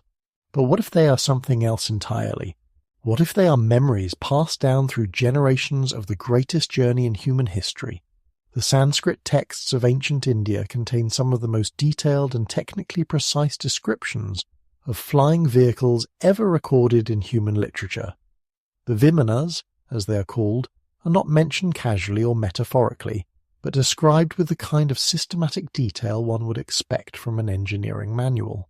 The Vaimanika Shastra, attributed to the sage Bharadvaja, provides specifications for materials, propulsion systems, and operational procedures that sound remarkably similar to modern aerospace technology. These are not vague poetic references to gods floating through the sky, but technical documents that discuss fuel mixtures, metal alloys, and navigation systems with a precision that suggests intimate familiarity with actual aircraft. The descriptions are startling in their specificity. The texts speak of vehicles constructed from particular metals, some of which modern science has only recently learned to work with. They describe propulsion systems that generate force through the manipulation of gravitational fields, a concept that our own physics has only begun to explore theoretically. The Vimanas are said to be capable of moving in all directions, including vertically, of becoming invisible to observers, and of travelling at speeds that would make intercontinental and even interplanetary travel feasible. Most intriguingly, they are described as being operated not just by mechanical controls, but through direct mental interface, suggesting a level of human-machine integration that we are only now approaching through our most advanced neural interface research. But the Vimanas were not alone in the ancient sky. The biblical account of Ezekiel's vision by the river Shabar describes an encounter with what he calls living creatures, descending from heaven in vehicles that modern analysis suggests bear all the hallmarks of structured craft rather than supernatural apparitions. Ezekiel, writing with the vocabulary available to a man of his time, describes wheels within wheels, beings of fire and metal, and the sound of rushing wings that could easily be interpreted as the roar of advanced propulsion systems. When NASA engineer Joseph Blumrich analyzed Ezekiel's description using modern engineering principles, he found that the prophet's account contained enough technical detail to reconstruct a feasible spacecraft design. The wheels could represent landing gear or propulsion pods. The living creatures could be crew members in environmental suits, and the overall structure matches what we might expect from an advanced aerospace vehicle designed for both atmospheric and spaceflight. Blumrich's analysis was not intended to prove the existence of ancient spacecraft, but rather to demonstrate how advanced technology might appear to someone with no frame of reference for such devices. Yet the result was compelling evidence that Ezekiel witnessed something far more sophisticated than the military and transportation technology of his era. Similar descriptions appear in traditions across the globe, far too consistent and detailed to be dismissed as universal human fantasy. The Hindu Ramayana describes aerial battles between flying cities, complete with tactical maneuvers and weapon systems that sound remarkably like directed energy devices. The Mahabharata speaks of weapons that could destroy entire armies and render areas uninhabitable for years afterward. Descriptions that modern readers cannot help but associate with nuclear warfare. These epics contain strategic and technical details that suggest their authors were familiar with concepts of aerial warfare, long-range reconnaissance, and weapons of mass destruction. In South America, the pre-Columbian civilizations left behind artwork and oral traditions that consistently depict beings associated with flight and celestial travel. The Nazca lines, those enormous geoglyphs carved into the desert floor of Peru, can only be properly appreciated from the air, suggesting they were designed to be seen by flying observers. The precision of their construction, the mathematical relationships between the various figures, and their alignment with astronomical phenomena all point to a level of planning and execution that would be difficult to achieve without aerial surveying and navigation capabilities. Local legends speak of the lines as landing strips or navigation aids for sky beings who visited the region in ancient times. The Maya, with their sophisticated understanding of astronomy and mathematics, created calendars and star charts of extraordinary accuracy, tracking celestial movements with a precision that rivals modern computer calculations. Their knowledge of planetary cycles, solar eclipses, and stellar positions extended far beyond what would be necessary for agricultural planning or religious ceremonies. They possessed detailed knowledge of planets that are invisible to the naked eye, and tracked celestial events across time spans of millions of years. This level of astronomical sophistication suggests access to observational tools and computational methods that should not have existed in pre-Columbian America. Even more intriguing is the global distribution of similar astronomical knowledge across civilizations that supposedly had no contact with each other. The ancient Egyptians, Babylonians, Chinese, and Mesoamerican cultures all developed complex astronomical systems that share remarkable similarities in their understanding of planetary movements and celestial cycles. They all seem to possess knowledge of precession, the slow wobble of Earth's axis that takes nearly 26,000 years to complete a full cycle, a phenomenon that requires centuries of careful observation to detect and understand. The consistency of this knowledge across isolated cultures suggests either a common source of information or shared access to advanced observational capabilities. The artwork and iconography from these civilizations consistently depict beings associated with advanced technology and flight. The Sumerian cylinder seals show figures wearing what appear to be helmets or breathing apparatus, often associated with symbols representing planets and stars. Egyptian hieroglyphs include images of disc-shaped objects in the sky, beings emerging from or entering these craft, and pharaohs receiving technology or knowledge from sky-dwelling gods. The consistency of these depictions across different artistic traditions suggests they may represent shared memories of actual encounters rather than independent mythological developments. Archaeological evidence adds another layer of mystery to these accounts. Ancient sites around the world show evidence of construction techniques and engineering capabilities that seem inconsistent with the supposed technological level of their builders. The megalithic structures at Pumapunku in Bolivia display precision stone cutting and fitting that rivals modern architectural techniques. The blocks are cut with such accuracy that no mortar is needed, and they are fitted together in complex interlocking patterns that require three-dimensional planning and execution capabilities. The site shows evidence of machine precision drilling and cutting that would be difficult to achieve even with modern tools. Similar precision appears at sites across the globe. The massive stones at Baalbek in Lebanon, some weighing over 800 tons, were quarried, transported, and positioned with a level of engineering sophistication that challenges our understanding of ancient capabilities. The Great Pyramid of Giza incorporates mathematical relationships and astronomical alignments that suggest its builders possessed advanced knowledge of Earth's dimensions, astronomical cycles, and complex engineering principles. But perhaps most intriguingly, many of these ancient sites share common characteristics that suggest they may have served similar functions. They are often positioned at locations with unusual geological properties, situated on fault lines or areas of high electromagnetic activity. They frequently incorporate materials with piezoelectric properties, stones that generate electrical charges when subjected to pressure or vibration. They are aligned with astronomical phenomena in ways that suggest they may have served as navigation aids or communication arrays. These shared characteristics hint at a common purpose, and possibly a common origin for the knowledge used in their construction. The global distribution of these advanced construction techniques and astronomical knowledge suggests a coordinated effort, as if teams of skilled engineers and astronomers were working simultaneously across different continents. The timing of these developments, appearing suddenly in the archaeological record without clear predecessor development, supports the theory that this knowledge came from elsewhere rather than being developed locally through gradual innovation. The metallurgical evidence adds yet another dimension to this mystery. Ancient sites have yielded metal artifacts that show evidence of advanced smelting and alloying techniques. The Delhi iron pillar in India has resisted corrosion for over 1,500 years, displaying metallurgical properties that modern science struggles to replicate.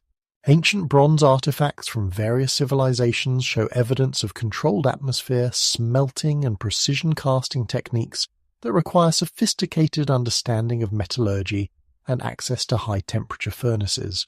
Perhaps most significantly, the oral traditions that accompany these archaeological mysteries consistently describe the same sequence of events: advanced beings arriving from the sky or emerging from the earth, sharing knowledge and technology with early humans, then departing with promises to return. These traditions appear in cultures that had no known contact with each other, yet they share remarkably similar details about the appearance, capabilities, and purposes of these visiting beings. The Hopi speak of the Star People who came in flying shields to teach them survival techniques during times of great catastrophe. The Australian Aboriginals describe the Sky Heroes who arrived in great boats that could fly, bringing knowledge of astronomy, navigation, and the seasonal cycles. African traditions tell of the Nomo, aquatic beings who came from the star system Sirius in vessels that travelled through both water and air, teaching mathematics, astronomy, and the arts of civilization. These accounts share not just thematic similarities but specific technical details. The descriptions of propulsion systems that manipulate natural forces rather than burning fuel, of vehicles that can transition seamlessly between different environments, of beings who use advanced materials and technologies to accomplish seemingly impossible feats. The consistency of these details across isolated traditions suggests they may preserve genuine historical memories rather than independent mythological creations.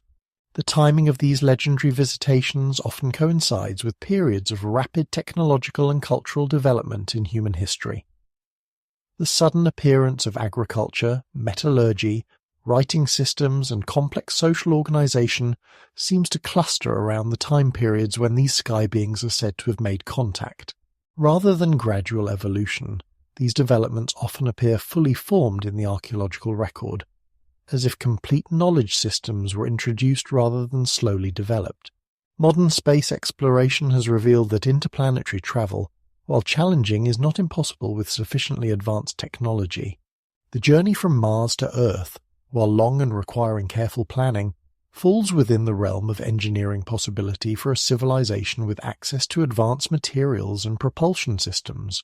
The energy requirements, while enormous by our current standards, are not beyond what could be achieved through fusion power, antimatter drives, or other advanced energy systems that our own physics suggests are theoretically possible. The evidence for ancient spacecraft technology, while circumstantial, forms a pattern that is difficult to dismiss entirely. The technical precision of ancient texts describing flying vehicles, the global distribution of advanced astronomical knowledge, the archaeological evidence of sophisticated construction and metallurgical techniques, and the consistency of oral traditions describing visitations by sky beings all point toward the same conclusion. Our ancestors may have possessed or had access to technologies far more advanced than we have traditionally assumed. If Mars was indeed our original home, and if environmental catastrophe made evacuation necessary, then the development of interplanetary transportation would have been a survival imperative rather than an ambitious exploration program. The technical knowledge preserved in Sanskrit texts, biblical accounts, and global oral traditions may represent the surviving remnants of this desperate exodus, passed down through generations as the most important story humanity has to tell. The story of how we came to be here, and perhaps more importantly, the story of how we might one day return. Across the scattered continents of our world, separated by vast oceans and millennia of divergent development, there exists a peculiar consistency in the stories that humans tell about their origins. These are not the measured accounts of evolutionary biology or the careful reconstructions of archaeology, but something older and more persistent. Oral traditions that speak of journeys across impossible distances, of ancestors who came from the red star that bleeds light across the evening sky, of a homeland lost to fire and abandonment.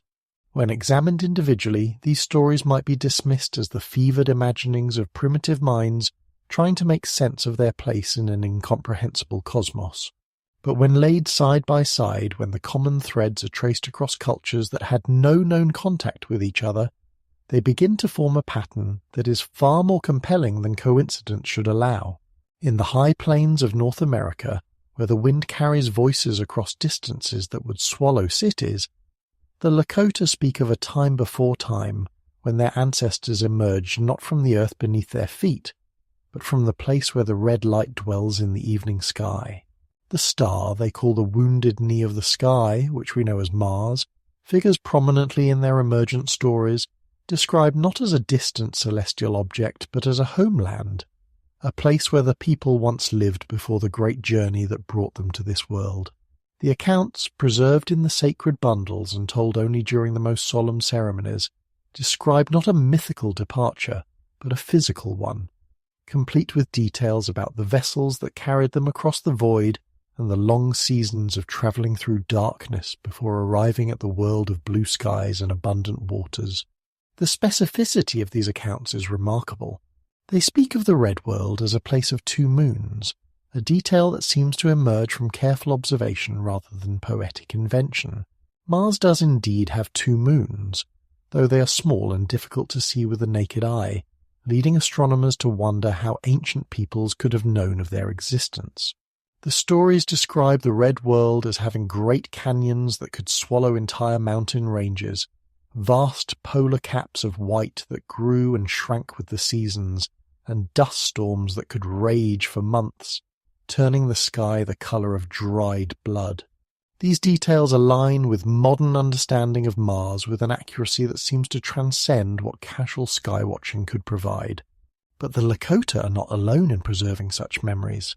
Thousands of miles to the south, in the highlands of Peru where the air grows thin and the stars seem close enough to whisper secrets, the Quechua people speak of their ancestors as the children of the Red Star, beings who descended from the sky realm of Yakana, which their astronomical traditions identify with the wandering red light that appears in certain seasons. Their legends describe Yakana not as a god or supernatural realm, but as an actual place, a world of red stone and crystal cities where their forebears lived in harmony until the great dying forced them to seek refuge among the stars. The journey to this world, they say, was undertaken in vessels of silver light that could traverse the spaces between worlds, guided by star maps that still exist in the most sacred chambers of their temples. Even more intriguing are the detailed descriptions of daily life on the Red World preserved in these traditions. The Quechua speak of crops that grew in crystal gardens, plants that could survive on the thin air and bitter cold of their homeland, fed by water drawn from deep underground rivers that never saw daylight. They describe houses carved into cliff faces that faced east, built to catch the first light of a sun that appeared smaller and dimmer than the fierce orb that now warms our world. The gravity, they say, was lighter, allowing their ancestors to leap great distances and move with a fluid grace that was lost when they came to this heavier world, where every step requires more effort than it should. In the ancient texts of India, preserved in manuscripts that predate the earliest Western chronicles by millennia, there are references to Mangaloka, literally the realm of Mars, described not as a distant celestial sphere but as Bhumyantagata, an inner earth or parallel realm from which certain lineages of humanity originated. The Puranas speak of great migrations between worlds, describing in technical detail the vimanas or flying vehicles that could traverse not just terrestrial distances, but the vast emptiness between planets. These are not vague poetic metaphors but engineering specifications, complete with descriptions of fuel systems, navigation methods, and the particular alloys required for construction. The metal orichalcum, described in these texts as essential for interplanetary travel, has properties that modern metallurgy recognizes as similar to the rare earth elements that would indeed be necessary for spacecraft capable of surviving the harsh conditions of interplanetary space. The Hindu accounts describe the inhabitants of Mangaloka as Mangalik, beings who possessed great longevity and advanced knowledge of astronomy, mathematics, and what we would now call environmental engineering. They were said to have been forced to abandon their world when the cosmic fire, pralaya, consumed the atmosphere and turned their once green realm into a desert of red stone. The survivors, according to these texts, became the Pittas or ancestral spirits who guide human development, suggesting that rather than dying, perhaps most remarkably, these same themes appear in the oldest layers of Celtic mythology, preserved in manuscripts that survived the destruction of the great libraries and the systematic suppression of druidic knowledge. The Irish Libor Gabala Eren speaks of the Tuatha De Danann, the people of the goddess Danu, who arrived in Ireland from the northern sky in vessels that could traverse both air and water. They are described as tall, luminous beings with advanced knowledge of metallurgy, healing, and what the texts call the science of the stars. Before their arrival in Ireland, these beings were said to have dwelt in the Red Fort of the northern sky, a realm that could be reached only by those who possessed the proper vessels and the secret knowledge of sky paths. The description of their original homeland matches in startling detail what we now know of Mars. The texts speak of a world where two small moons chased each other across the sky, where the seasons were twice as long as those on Earth, and where great cities were carved into the sides of mountains to protect them from the fierce storms that could rage for months. The Tuatha De Danann are said to have brought with them 4 great treasures: the Stone of Destiny, which could determine the rightful king, the Spear of Lu, which never missed its mark, the Sword of Light, which could cut through any material, and the Cauldron of Plenty, which could provide sustenance for any number of people. Modern interpreters suggest these might represent technological devices rather than mystical artifacts, a computer capable of genetic or psychological analysis, a guided projectile weapon, an advanced cutting tool, and perhaps a food synthesis device. The consistency extends even to the physical descriptions of these ancient migrants. Across cultures, they are described as taller than average humans, with elongated skulls, pale skin that seems to hold its own light, and eyes that are larger than normal, as if adapted to lower light conditions. They are said to have longer lifespans, greater resistance to disease, and an innate understanding of astronomy and mathematics. Most intriguingly, many traditions describe them as having difficulty adapting to Earth's denser atmosphere and stronger gravity, requiring time to adjust to conditions that feel heavier and more oppressive than their original home. The Aboriginal Dreamtime stories of Australia add another layer to this pattern, speaking of the sky heroes who came from the red Earth country in the time before time, when the world was soft and still being shaped. These beings, known as the Wandjina, are depicted in rock art throughout the continent as tall figures with large eyes and head ornaments that look remarkably similar to modern space helmets. The stories describe their arrival in great boats that could fly through the sky, carrying with them the knowledge of fire, the secrets of water finding, and the laws that would govern human society. They too are said to have come from a world of red stone and thin air, forced to leave when the burning time made their homeland uninhabitable. What makes these convergent traditions even more compelling is the way they describe not just the departure from the red world, but the specific conditions that made departure necessary. Across cultures, the stories speak of a gradual cooling and drying, of the atmosphere growing thin, of the waters retreating underground or freezing in the polar regions. They describe attempts to maintain their civilization through technological means, great machines designed to warm the air or capture water, projects that ultimately failed as the planet itself grew cold and lifeless. The decision to leave, they say, was not made hastily but over generations, as it became clear that their world was dying, and only a new home among the stars could ensure the survival of their knowledge and their lineage. Even the journey itself is described with remarkable consistency. The stories speak of great vessels, some large enough to carry entire communities, others designed for smaller groups of specialists or teachers. The voyage is said to have taken many seasons, during which the travellers lived in artificial environments that maintained the atmospheric pressure and temperature of their original world. They describe the gradual transition as they approached Earth, the need to slowly adapt to the denser air and stronger gravity, the careful selection of landing sites that would provide the resources necessary for establishing new settlements. The arrival patterns described in these myths also align with what archaeological evidence suggests about the sudden appearance of advanced civilizations in certain regions of Earth. The stories consistently describe the migrants not as conquerors but as teachers, sharing their knowledge with existing human populations rather than displacing them. They speak of intermarriage between the star people and the earth people, creating hybrid lineages that carried forward both the advanced knowledge of the migrants and the earth wisdom of the indigenous populations.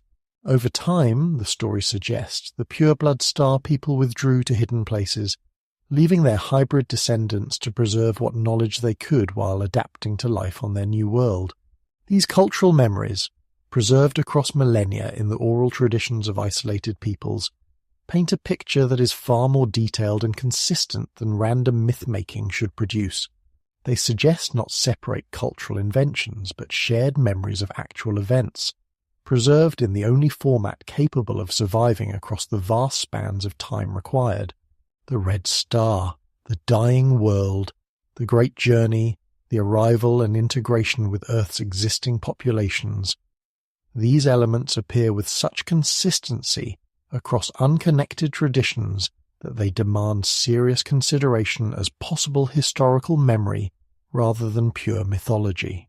If these stories preserve even fragments of actual memory, they suggest that the relationship between Mars and Earth is far older and more complex than modern science has yet recognized.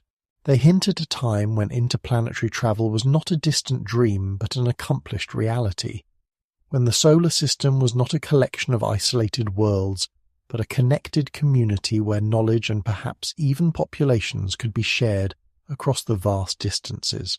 Most significantly, they suggest that the drive to explore space, to establish colonies on other worlds, may not be a new ambition born of modern technology, but an ancient memory, encoded in our collective unconscious, of the time when we were the refugees seeking shelter among the stars.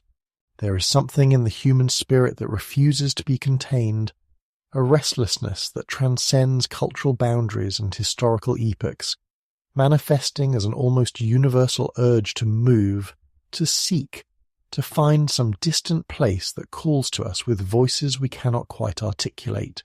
This is not the simple migratory instinct we see in other species, driven by seasonal changes or resource availability, but something deeper and more complex, a psychological nomadism that seems hardwired into our very essence.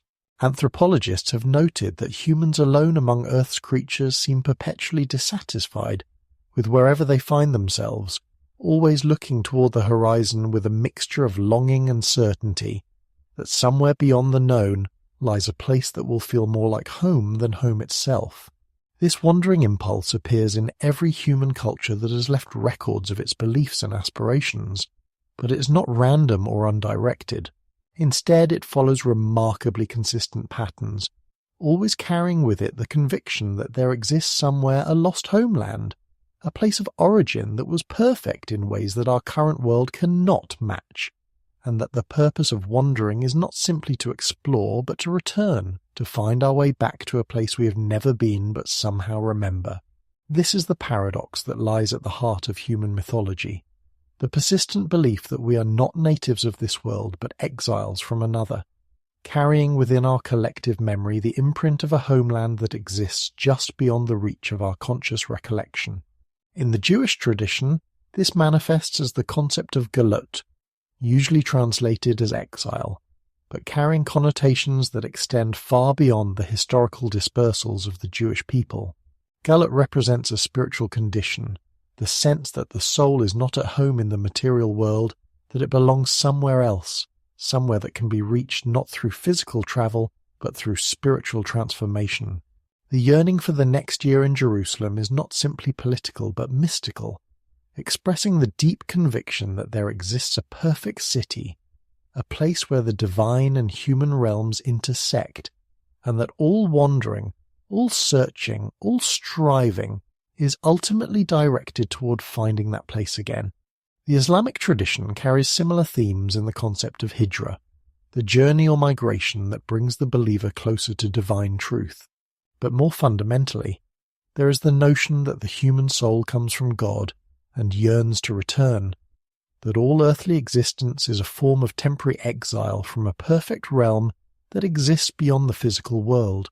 The pilgrimage to Mecca, the Hajj, recreates this journey in symbolic form, but the deeper teaching is that the true homeland is not a geographical location, but a state of unity with the divine that can be achieved through spiritual practice and surrender. In Hinduism and Buddhism, the wandering motif takes the form of samsara, the endless cycle of death and rebirth that continues until the soul finds its way back to its ultimate source. The concept of moksha or liberation represents not just escape from suffering, but return to a state of being that is more real and more permanent than anything available in the material world. The various paths of yoga are essentially methodologies for remembering and returning to this original state, techniques for overcoming the amnesia that keeps us trapped in cycles of forgetting and seeking. But perhaps most intriguing for our purposes are the indigenous traditions that speak not of spiritual homelessness, but of actual geographical displacement, stories that preserve memories of migrations from specific places that can be identified with astronomical or terrestrial landmarks. The Hopi emergence myths speak of previous worlds that became uninhabitable, forcing their ancestors to journey upward and eventually emerge into the current world through the Sipapu or place of emergence. But these earlier worlds are not described as spiritual realms but as actual places, with their own geographies, climates and inhabitants, places that can be reached through physical travel by those who know the proper routes and possess the necessary knowledge.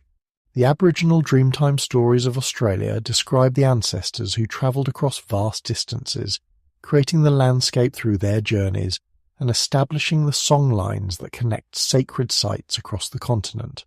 But the ancestors are said to have come originally from the Sky Country, a realm that could be reached by those who possess the proper knowledge and maintain the correct relationships with the land and its spirits.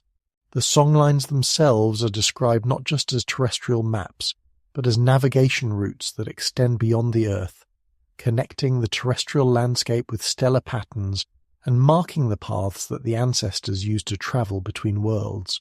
Native American traditions throughout both continents preserve stories of great migrations that brought their ancestors from distant lands across waters and through regions that no longer exist or can be reached by ordinary means.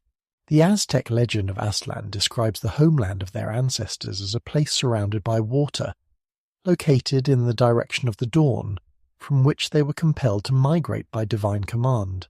But the descriptions of Aztlan do not match any known geographical location on Earth, leading some researchers to wonder whether these stories preserve memories of a homeland that was not terrestrial at all. The Cherokee speak of the Nightland, a place where their ancestors lived before the great journey that brought them to the southeastern mountains. The Nightland is described as a place where the sun was dimmer, where the seasons were longer, and where the people lived in harmony with beings of great knowledge and power. The journey from the Nightland is said to have taken many generations and required the guidance of star beings who showed them the way through the sky paths to their new home. The story includes specific details about the gradual adaptation required as they move from the thin air and dim light of their original home to the thicker atmosphere and brighter sun of the Earth. Even in European traditions, often dismissed as purely symbolic, there are persistent references to lost homelands that existed before historical memory began. The Celtic legends of the otherworld describe realms that exist parallel to our own, accessible through certain landscapes at certain times, but originally the home from which the Celtic peoples migrated in the distant past. The Welsh Mabinogion speaks of the Island of the Mighty, a place across the Western Sea where the ancient kings still hold court and where the secrets of the old wisdom are preserved. Irish tradition describes Tir na Nog, the land of youth, as both a mythical realm and a place that could once be reached by sailing west beyond the known seas. The Greek tradition of Hyperborea describes a land beyond the north wind where the sun shone constantly, and the people lived in perfect happiness, unmarked by disease or aging. This was said to be the original homeland of the Hyperboreans, a people who possessed advanced knowledge of astronomy and mathematics, and who occasionally sent emissaries south to share their wisdom with the Greeks. The descriptions of Hyperborea include details that seem to match conditions on a world with a thinner atmosphere and more stable climate than Earth, where the seasons would be less extreme and the light more constant. The Norse tradition of Asgard describes the realm of the gods as a place that could be reached by crossing the Rainbow Bridge, but originally accessible through more physical means. The gods themselves are described as having migrated to Asgard from an earlier homeland that became uninhabitable due to a great conflict or catastrophe. The descriptions of this original homeland include references to two suns in the sky, a detail that has puzzled scholars, but which could represent memories of a world with two small moons that reflected sunlight, appearing as secondary light sources in the sky. What makes these traditions particularly compelling is the way they describe not just the homeland itself, but the psychological state of exile that results from separation from it. Across cultures, there is a persistent theme of homesickness, a deep longing for a place that cannot be satisfied by any location available on Earth. This is not simply the normal human tendency to romanticize the past or idealize distant places, but something more profound, a sense that the human spirit is fundamentally out of place in terrestrial conditions, always seeking something that cannot be found here. This psychological homesickness manifests in various ways across different cultures, but always with the same underlying pattern. There is the Celtic hiraeth, a Welsh word that has no direct English equivalent, but which describes a profound longing for a homeland that may never have existed or may no longer exist. There is the Portuguese saudade, which expresses a similar yearning for something absent, something that was lost or never fully possessed. The German Fernweh describes the pain of wanting to be somewhere else, anywhere else, a restlessness that can never be satisfied by travelling to actual places, because what is being sought is not geographical. These feelings are often accompanied by specific sensory memories or impressions that seem to have no basis in actual experience. People across cultures report dreams or visions of landscapes that feel more familiar than anywhere they have ever been in waking life. Red skies, 2 moons, lower gravity, thinner air, all described with a consistency that transcends individual psychology or cultural conditioning. Some report feeling homesick when looking at images of Mars, experiencing a recognition that they cannot explain rationally, but which feels more real than memories of places they have actually visited.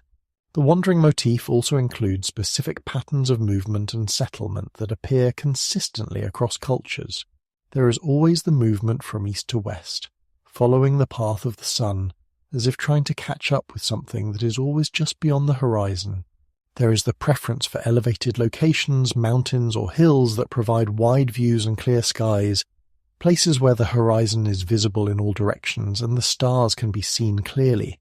There is the attraction to desert or semi-arid environments, places where the landscape has the red and brown tones that appear in so many dreams and visions of the lost homeland. These patterns suggest that the wandering impulse is not random but directed, guided by unconscious memories or genetic programming that draws us toward environments and conditions that match something in our deep past.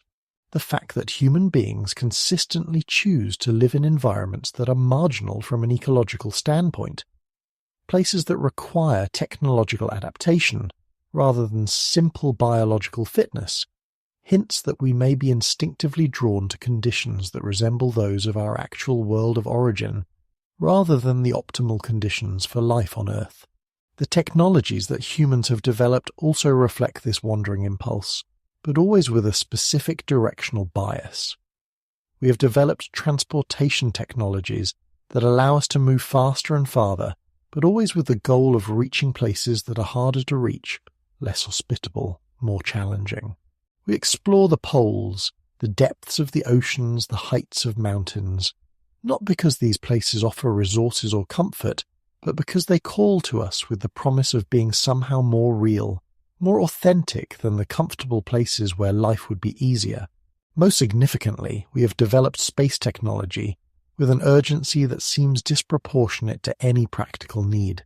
The drive to reach other worlds, to establish colonies beyond Earth, to explore the solar system and beyond, carries an emotional weight that cannot be explained by scientific curiosity or resource acquisition alone. It feels like a compulsion, a drive that comes from somewhere deeper than conscious decision-making, as if we are not exploring space but trying to return to it, not seeking new worlds but trying to find our way back to an old one. This wandering impulse, this deep homesickness for a place we have never been, may be the clearest evidence we have that humanity's true origins lie not on Earth, but elsewhere, possibly on Mars, possibly in the spaces between worlds, but somewhere that we carry within us as a genetic and cultural memory. The stories, the dreams, the persistent restlessness, the technologies we develop, the places we choose to live and explore, all point in the same direction, toward a homeland among the stars that we have never stopped trying to reach, never stopped trying to remember, never stopped calling us back home.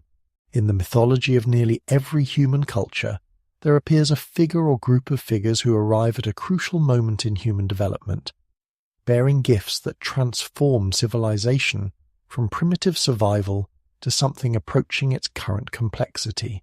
These are not the gradual innovators of archaeological reconstruction, slowly developing tools and techniques over millennia, but revolutionary teachers who appear suddenly, fully formed, carrying knowledge that seems to leapfrog natural progression by thousands of years. They bring fire, agriculture, metallurgy, writing, mathematics, astronomy, medicine, and law, not as discoveries made through trial and error, but as complete systems, perfectly functional and immediately applicable to human needs.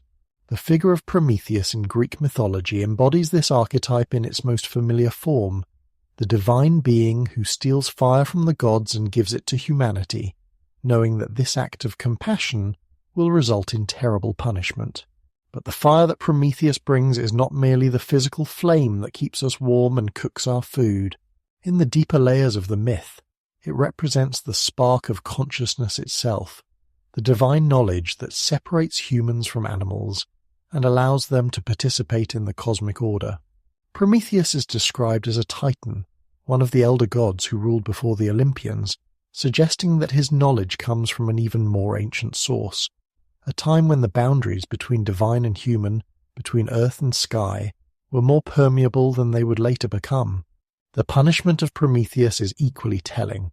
He's chained to a rock in the Caucasus Mountains, where an eagle comes daily to devour his liver, which regenerates each night, creating an endless cycle of agony. This is not arbitrary cruelty, but a specific consequence related to the nature of his crime. The liver was considered by the Greeks to be the seat of prophecy and divine knowledge, the organ through which humans could access information about the future and the hidden workings of the cosmos. The eagle, symbol of Zeus and the sky realm, comes each day to consume this organ, suggesting that the punishment is designed to prevent Prometheus from continuing to share divine knowledge with humanity, to cut the connection between the earthly and celestial realms. But Prometheus is far from alone in the pantheon of firebringers and teachers who appear in human mythology. In Mesoamerican tradition, the figure of Quetzalcoatl, the feathered serpent, serves a similar function as the bringer of civilization to the Aztec and other cultures of central Mexico. Quetzalcoatl is described as coming from across the Eastern Sea, arriving with a group of companions who possessed advanced knowledge of astronomy, architecture, and agriculture. They taught the people to cultivate corn, to work metals, to calculate the movements of the planets, and to build pyramids aligned with celestial events. Unlike Prometheus, Quetzalcoatl is said to have ruled for a time as a god-king before departing across the Western Sea, promising to return when the world had need of his knowledge again. The descriptions of Quetzalcoatl and his companions are remarkably specific and consistent across different sources. They are said to have been taller than ordinary humans, with pale skin that seemed to glow with its own light, and features that were refined almost to the point of otherworldliness. They wore clothing made from materials unknown to the local people, garments that could change colour like the skin of certain sea creatures, and that never seemed to wear out or become soiled. Most intriguingly, they are said to have arrived in vessels that could travel both on water and through the air, craft that made no sound and left no wake, suggesting technology far in advance of anything available to the indigenous populations of Mesoamerica. The knowledge that Quetzalcoatl brought was not primitive by any standard, but represented a complete understanding of mathematics, astronomy, and engineering that allowed the construction of monuments like the pyramids of Teotihuacan and Chichen Itza, structures that continue to baffle archaeologists with their precision and complexity. The calendar systems developed under Quetzalcoatl's influence were more accurate than those used in Europe until the modern period, able to predict eclipses and planetary alignments with mathematical precision that required sophisticated understanding of celestial mechanics. The agricultural techniques introduced during this period transformed Mesoamerica from a region of scattered hunter-gatherer groups into a sophisticated civilization capable of supporting large urban populations. In Hindu tradition, the firebringer appears as Agni, the god of fire and knowledge, who serves as the messenger between the human and divine realms. But perhaps more significantly, there are the Saptarishi, the seven sages who appear at the beginning of each cosmic cycle to re-establish civilization after periods of destruction.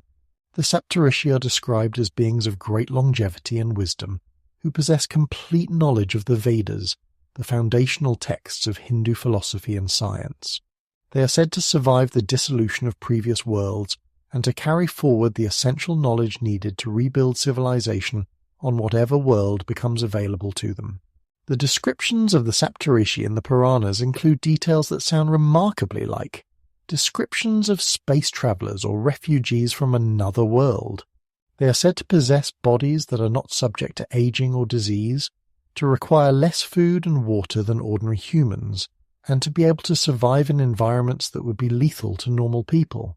They travel in vehicles called vimanas that can move through air, water, or the spaces between worlds, and they possess weapons and tools that can manipulate matter and energy in ways that the texts acknowledge are beyond the understanding of ordinary humans.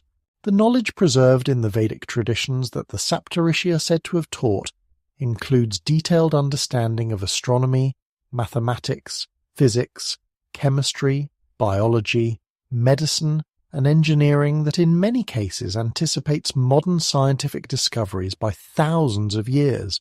The atomic theory described in the Vaisheshika Sutras, the calculations of the age and size of the universe found in the Puranas, the descriptions of flying machines and advanced weapons in the Mahabharata and Ramayana, all suggest access to information that should not have been available to ancient civilizations working with primitive tools and limited observational capabilities. In Chinese tradition, the firebringer appears as Fu Xi, the legendary emperor who taught humanity the fundamentals of civilization, including writing, fishing, hunting, and animal husbandry. But Fu Xi is also credited with discovering the Bagua, the 8 trigrams that form the foundation of Chinese philosophy and divination, a system that encodes sophisticated understanding of mathematics, physics, and cosmology in symbolic form. The I Ching, or Book of Changes, which derives from Fu Xi's discoveries, has been shown to contain binary mathematical relationships that anticipate computer logic and quantum mechanical principles by thousands of years. The Aboriginal traditions of Australia include the rainbow serpent, a being or group of beings who travelled across the continent during the dream time, creating the landscape and teaching the people the songs and ceremonies that would maintain their connection to the land and its spirits. But the rainbow serpent is also said to have come originally from the sky country, descending to earth during a time of great change when the world was soft and still being formed. The knowledge that the rainbow serpent brought included not just practical skills for survival in the Australian environment, but cosmic understanding that connected the movements of the stars to the cycles of the earth and the proper relationships between all living things. In African tradition, particularly among the Dogon people of Mali, there are the Nommo, amphibious beings who descended from the star system Sirius to teach humanity the fundamentals of civilization. The Dogon possess detailed knowledge of the Sirius system, including the existence of Sirius B, a white dwarf star that cannot be seen with the naked eye and was not discovered by European astronomers until the 19th century. They describe the Nommo as fish-like beings who required water to survive, but who possessed advanced knowledge of astronomy, mathematics, and what we would now call genetic engineering. The Nommo are said to have taught the Dogon not just practical skills, but the secret relationships between stellar movements and earthly events, knowledge that allows them to predict seasonal changes and cosmic cycles with remarkable accuracy. The consistency of these firebringer myths across cultures that had no known contact with each other suggests that they may preserve memories of actual historical events rather than independent mythological inventions. The teachers are always described as coming from elsewhere, either from across the sea, from the sky, or from other worlds entirely. They always possess knowledge that seems impossibly advanced for their supposed time period, understanding of astronomy, mathematics, engineering, and natural sciences that anticipates modern discoveries by thousands of years. They always appear at crucial moments when human civilization is ready to make the transition from primitive to complex society, suggesting careful timing rather than random arrival. Most significantly, they are always described as different from ordinary humans in ways that suggest adaptation to different environmental conditions. They are taller, longer-lived, more resistant to disease and environmental stress. They often have difficulty with Earth's atmosphere or gravity, requiring time to adjust to local conditions. They frequently wear unusual clothing or equipment that seems designed for protection against environmental hazards or for life support in alien conditions. They travel in vehicles that can operate in multiple environments, suggesting technology designed for interplanetary rather than simply terrestrial transportation. The knowledge they bring is not random but specifically focused on the technologies and understanding that would be necessary for establishing sustainable civilization on a new world. Fire, agriculture, metallurgy, and construction techniques for large-scale architecture are precisely what would be needed by refugees from another planet trying to establish themselves on Earth. The astronomical knowledge they consistently possess would be essential for navigation between worlds and for maintaining contact with their world of origin. The mathematical and scientific understanding they demonstrate would be necessary for maintaining advanced technology in a less developed environment. Perhaps most tellingly, they are always described as temporary visitors rather than permanent residents. They teach what is necessary, establish the foundations of civilization, and then depart, often with promises to return when humanity has developed to the point where more advanced knowledge can be safely shared. This pattern suggests not conquest or colonization, but a carefully managed program of technological and cultural transfer designed to help a primitive population develop the capacity to survive and eventually thrive on their new world. The departure of the teachers is usually associated with their return to the sky, the sea, or other realms that cannot be reached by ordinary means. They are said to maintain contact through selected individuals or lineages, continuing to provide guidance and knowledge at crucial moments in human development. But the main population of teachers is described as withdrawing to hidden places or returning to their world of origin, leaving humanity to develop according to its own capacity, while maintaining a watching presence that can intervene if necessary.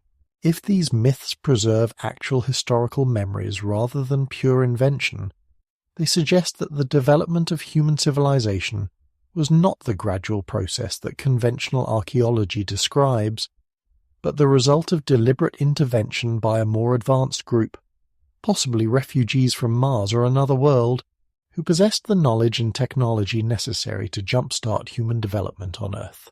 The fire they brought was not just literal flame, but the spark of advanced consciousness, the knowledge that would allow humanity to eventually develop the technology necessary to return to the stars and reclaim its place as a spacefaring species. The fact that this knowledge was given freely, at great personal cost to the teachers, suggests that the relationship between the parent and daughter civilizations was one of compassion and care, rather than exploitation. The Firebringers were not conquerors but guardians, ensuring that the knowledge necessary for survival and development would be available to humanity when it was needed, even if the full understanding of that knowledge would require generations or millennia to develop. They were, in the deepest sense, the ancestors who made sure their children would have what they needed to find their way home. Among the most persistent and universal of human stories are those that describe a great flood, a catastrophic deluge that destroyed the world as it was known, and forced the few survivors to begin again in radically altered circumstances. These flood narratives appear in virtually every culture that has preserved its ancient traditions, from the Epic of Gilgamesh carved in cuneiform on Mesopotamian tablets, to the oral histories of isolated Pacific Island peoples who could have had no contact with Near Eastern civilizations. The consistency of these accounts across vast distances and diverse cultures has long puzzled anthropologists and historians who have struggled to find adequate explanations for their universal distribution and remarkably similar details. The conventional interpretation suggests that these stories preserve cultural memories of local or regional flooding events, possibly related to the end of the last ice age when melting glaciers raised sea levels and altered river systems around the world. While this explanation accounts for the widespread occurrence of flood myths, it fails to address their more unusual characteristics, the detailed descriptions of divine intervention, the specific technologies employed for survival, and most significantly, the consistent portrayal of the flood not as a natural disaster, but as a deliberate evacuation, a planned exodus from a world that was becoming uninhabitable. When examined through the lens of possible Martian origins, these flood myths take on a different significance entirely. They begin to read not as metaphorical accounts of moral cleansing or natural catastrophe, but as historical records of the greatest migration in human history, the evacuation of an entire civilization from a dying planet to a new world capable of sustaining life. The flood becomes not water, but the cosmic void, the vast emptiness between worlds that must be crossed by those seeking refuge from a planet whose atmosphere and water are being stripped away by solar radiation and planetary cooling. The Mesopotamian flood narrative, preserved in its fullest form in the Epic of Gilgamesh but drawing on much older Sumerian sources, describes the god Ea warning the hero Utnapishtim of an impending deluge that will destroy all life on Earth. The warning is specific and technical, providing detailed instructions for building a vessel capable of preserving not just human life, but representatives of all living species. The ark that Utnapishtim constructs is described with engineering specifications that sound remarkably similar to those that might be required for a spacecraft designed to transport a viable population across interplanetary distances. The vessel is said to be perfectly sealed, with multiple compartments for different types of cargo and life support systems that can maintain the inhabitants for the duration of the journey. It is covered with bitumen both inside and outside, creating an airtight environment that could maintain atmospheric pressure in the vacuum of space. The navigation systems described in the text rely on celestial observations rather than terrestrial landmarks, suggesting a journey through regions where no earthly references would be available. Most significantly, the duration of the flood corresponds not to the typical flooding cycles known from terrestrial weather patterns, but to the time that would be required for interplanetary travel using the propulsion systems that would have been available to an advanced but not super-technological civilization. The biblical flood narrative contains similar technical details embedded within its theological framework. The measurements given for Noah's Ark, when translated into modern units, describe a vessel of enormous size, comparable to modern ocean-going ships, but with proportions that would be inefficient for water travel while being optimal for a craft designed to maintain its structural integrity in the vacuum of space. The instruction to take clean animals by sevens and unclean animals by twos suggests not arbitrary religious distinctions but careful genetic planning, ensuring sufficient genetic diversity to re-establish viable populations while conserving resources during a long journey. The description of the flood itself contains details that make more sense as an account of leaving a planet than as a terrestrial weather event. The fountains of the great deep breaking open and the windows of heaven opening simultaneously suggest not rainfall, but the catastrophic loss of atmospheric pressure that would occur if a planet's magnetic field collapsed, allowing its atmosphere to be stripped away by solar radiation. The water coming from both below and above describes exactly what would happen, as a planet's hydrosphere boiled away into space, while underground water reserves were forced to the surface by geological instability. The duration of the flood, traditionally calculated at just over a year, corresponds closely to the minimum time required for a journey from Mars to Earth using efficient orbital trajectories, assuming propulsion systems based on chemical or nuclear thermal rockets. The specific timeline described in Genesis, with periods of flooding, waiting, and gradual recession, matches the phases that such a journey would require: launch from the origin planet, transit through interplanetary space, approach and orbital insertion around the destination planet, and final descent to the surface. Hindu tradition preserves flood narratives in the Puranas, particularly the story of Manu and the great fish Matsya who saves humanity from destruction. In this version, the flood is explicitly described as cosmic in scope, affecting not just the Earth, but the entire solar system during a period of universal dissolution called Pralaya. Matsya, the fish avatar of Vishnu, is said to guide Manu's vessel not through terrestrial waters, but through the cosmic ocean, the vast emptiness between worlds. The description of this journey includes references to navigation by stars and constellations, encounters with cosmic forces that have no terrestrial equivalent, and the gradual discovery of new worlds suitable for habitation. The duration of this cosmic flood is measured not in months but in kalpas, vast periods of cosmic time that correspond to the cycles during which planets and solar systems are born, evolve, and die. The survivors are described as carrying with them the seeds of all knowledge, the genetic patterns of all life forms, and the cultural foundations needed to re-establish civilization on whatever world they eventually reach. This is not described as a local evacuation from a regional disaster, but as a planned migration from one phase of cosmic evolution to another, carried out by beings who understand the vast scales of time and space involved in such an undertaking. Native American flood traditions, preserved independently across numerous tribes, contain remarkably consistent details that align with the interpretation of these stories as evacuation records.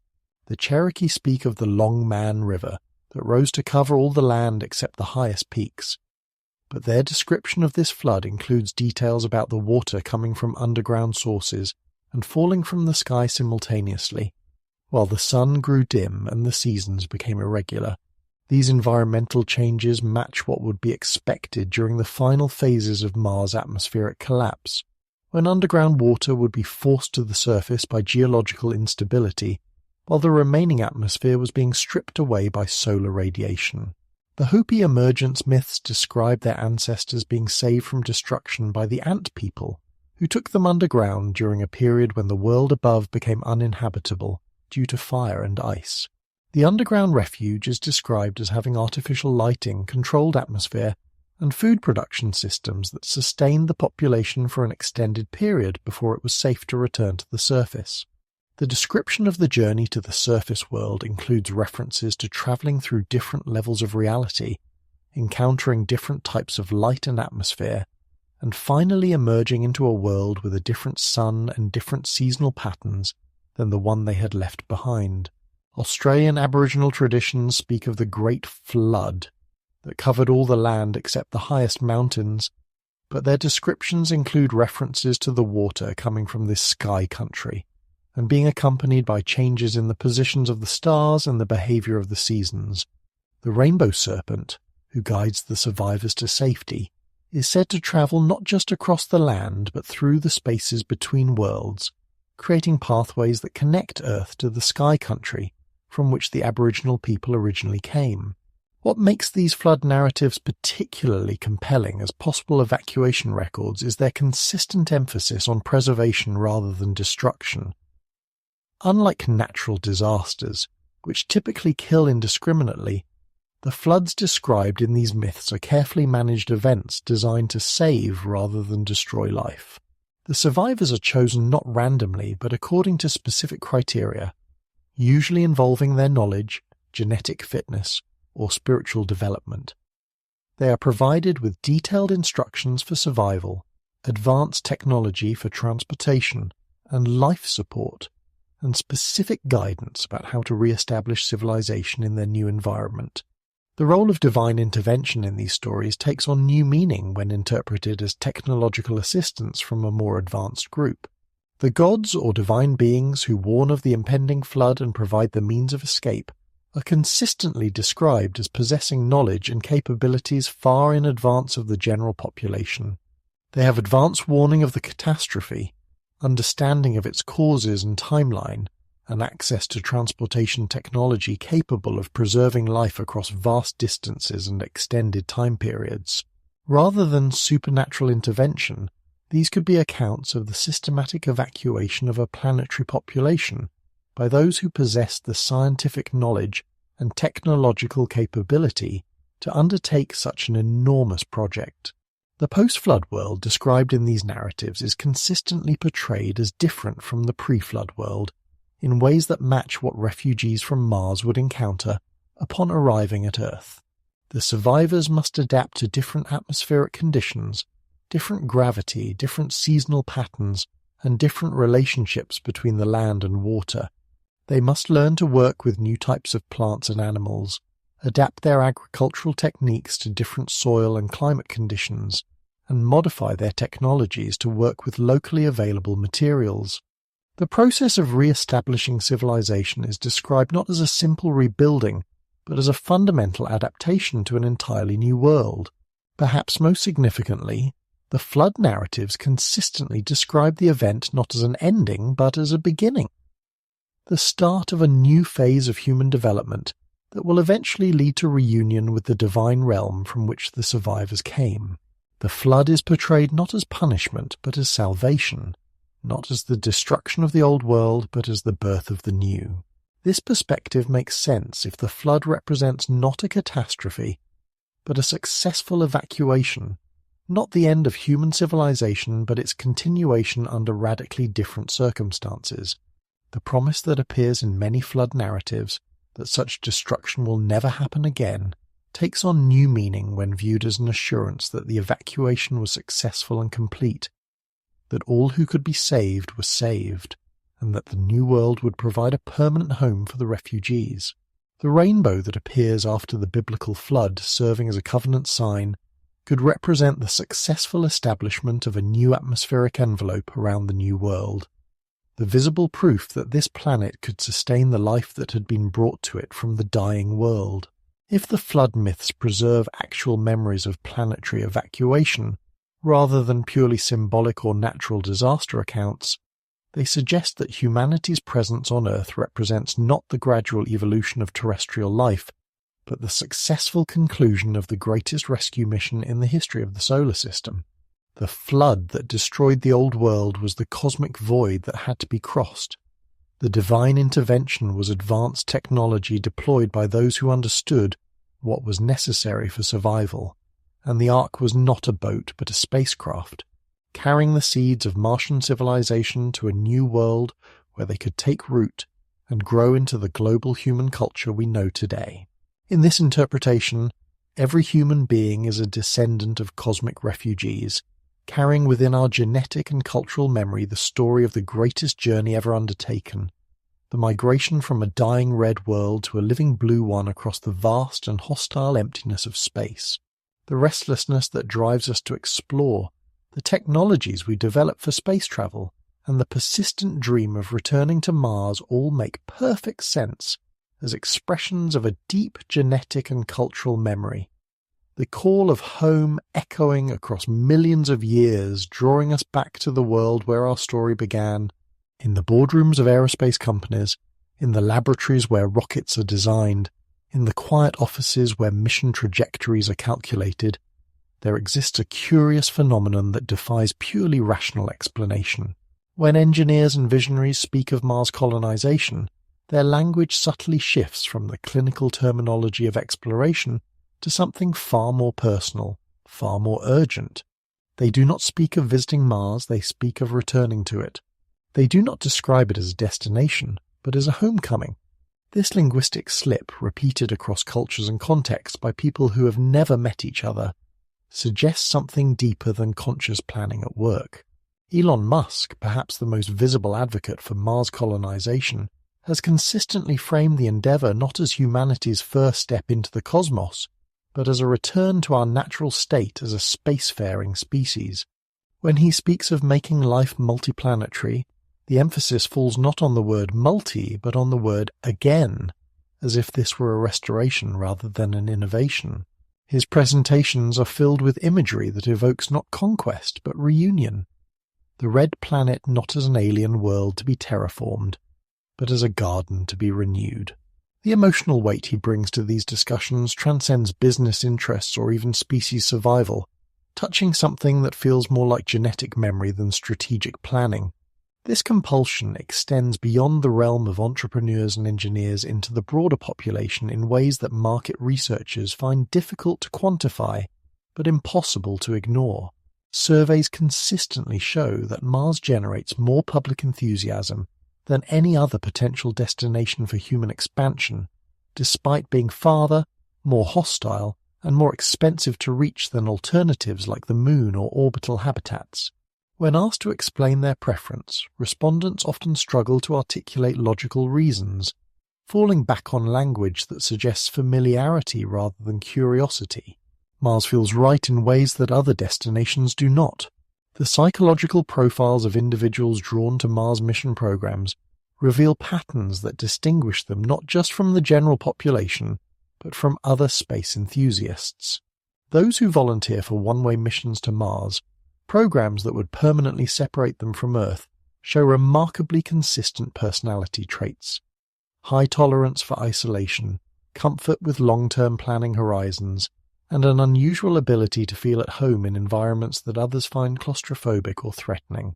Most intriguingly, they often report experiencing dreams of red landscapes years before becoming consciously interested in space exploration, as if some part of their psyche had been preparing for the journey long before their rational minds embraced it. The emotional response to Mars imagery provides another window into this phenomenon. While photographs of other planets generate scientific interest or aesthetic appreciation, Mars images trigger something more visceral. Social media algorithms have learned to exploit this, noting that Mars content generates engagement rates far exceeding its scientific significance. People spend longer looking at Mars photographs, share them more frequently, and respond with comments that reveal emotional rather than intellectual responses. "I want to go home" appears with startling frequency in responses to Mars landscape images, posted by people who have never left Earth's surface. Veterans of long-duration space missions report a similar pattern in their own psychological responses to different celestial bodies. The Moon, despite being humanity's only other destination, feels alien and unwelcoming to most astronauts. The space station, humanity's most successful off-world habitat, is described as a temporary shelter, a place to visit but not to live.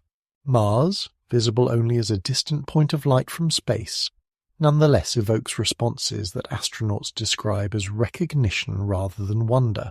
Some report that looking at Mars through a spacecraft window feels like seeing a half-remembered home rather than an unexplored frontier.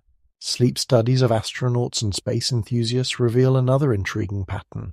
Dreams set on Mars are reported with unusual frequency and remarkable consistency of detail across different individuals. Unlike dreams of Earth locations, which vary widely based on personal experience, Mars dreams share common elements: red-orange skies at sunset, vast canyons with ancient watermarks, dust storms that feel familiar rather than threatening, and a quality of light that many describe as coming home. These dreams often precede conscious interest in Mars exploration, and persist long after exposure to Mars imagery or information has ended. The technological development priorities of space agencies also reflect this deeper pull toward Mars. Despite the logical advantages of lunar development as a stepping stone to deeper space exploration, funding and research attention consistently flow toward Mars-specific technologies. Life support systems designed for the Martian environment receive priority over more versatile alternatives. Propulsion research focuses on Mars transfer orbits rather than more general interplanetary capabilities, even when mission planners attempt to maintain technological neutrality. The engineering solutions that emerge are optimized for conditions that match Mars more closely than any other known environment. The architectural visions developed for Mars habitats reveal another layer of this phenomenon. Unlike lunar base designs, which emphasize protection from a hostile environment, Mars habitat concepts consistently portray integration with the landscape. Domes and underground structures blend into canyon walls, solar collectors are positioned to take advantage of Martian dust storms, and life support systems are designed to process local materials in ways that suggest long-term residence rather than temporary visitation. The psychological effect of these designs on their creators and viewers is notable. They generate feelings of comfort and belonging rather than the claustrophobia typically associated with isolated habitats. Even the timeline of Mars exploration efforts shows an urgency that exceeds practical necessity. Multiple space agencies are pursuing Mars missions with schedules that push technological and budgetary limits, often at the expense of more achievable objectives.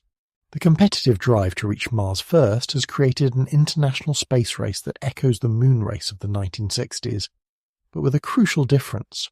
Where the moon race was driven by national prestige and strategic advantage, the Mars race feels driven by something more personal, more existential. The private sector's involvement in Mars exploration displays similar patterns. Investors commit resources to Mars ventures with risk profiles that would be unacceptable for terrestrial projects, driven by what they often describe as intuitive confidence rather than analytical projections. The success rate of Mars-focused startups exceeds industry averages, not because the business models are more sound, but because the personnel involved display unusual persistence and creativity when faced with obstacles that would derail other ventures. Perhaps most tellingly, those who work most closely with Mars exploration technologies often report experiencing a shift in their relationship with Earth, not alienation or dissatisfaction, but a sense of temporary residence, as if their life on Earth has become a preparation phase for something else. They describe feeling more at home in Mars simulation environments than in terrestrial settings, and often express impatience with earthbound concerns that once seemed important. This psychological reorientation occurs even among individuals who never expect to personally travel to Mars, suggesting that the act of focusing on Mars somehow awakens dormant aspects of human psychology. The global nature of this phenomenon further distinguishes it from conventional exploration psychology. Mars enthusiasm appears with equal intensity across cultures that have no historical connection to space exploration, in individuals who have never been exposed to science fiction, and in children too young to understand the technical challenges involved. The consistency of response across these diverse populations suggests that the Mars compulsion draws on something more fundamental than learned cultural associations or technological optimism. Even the resistance to Mars exploration often reveals the same underlying psychology in reverse.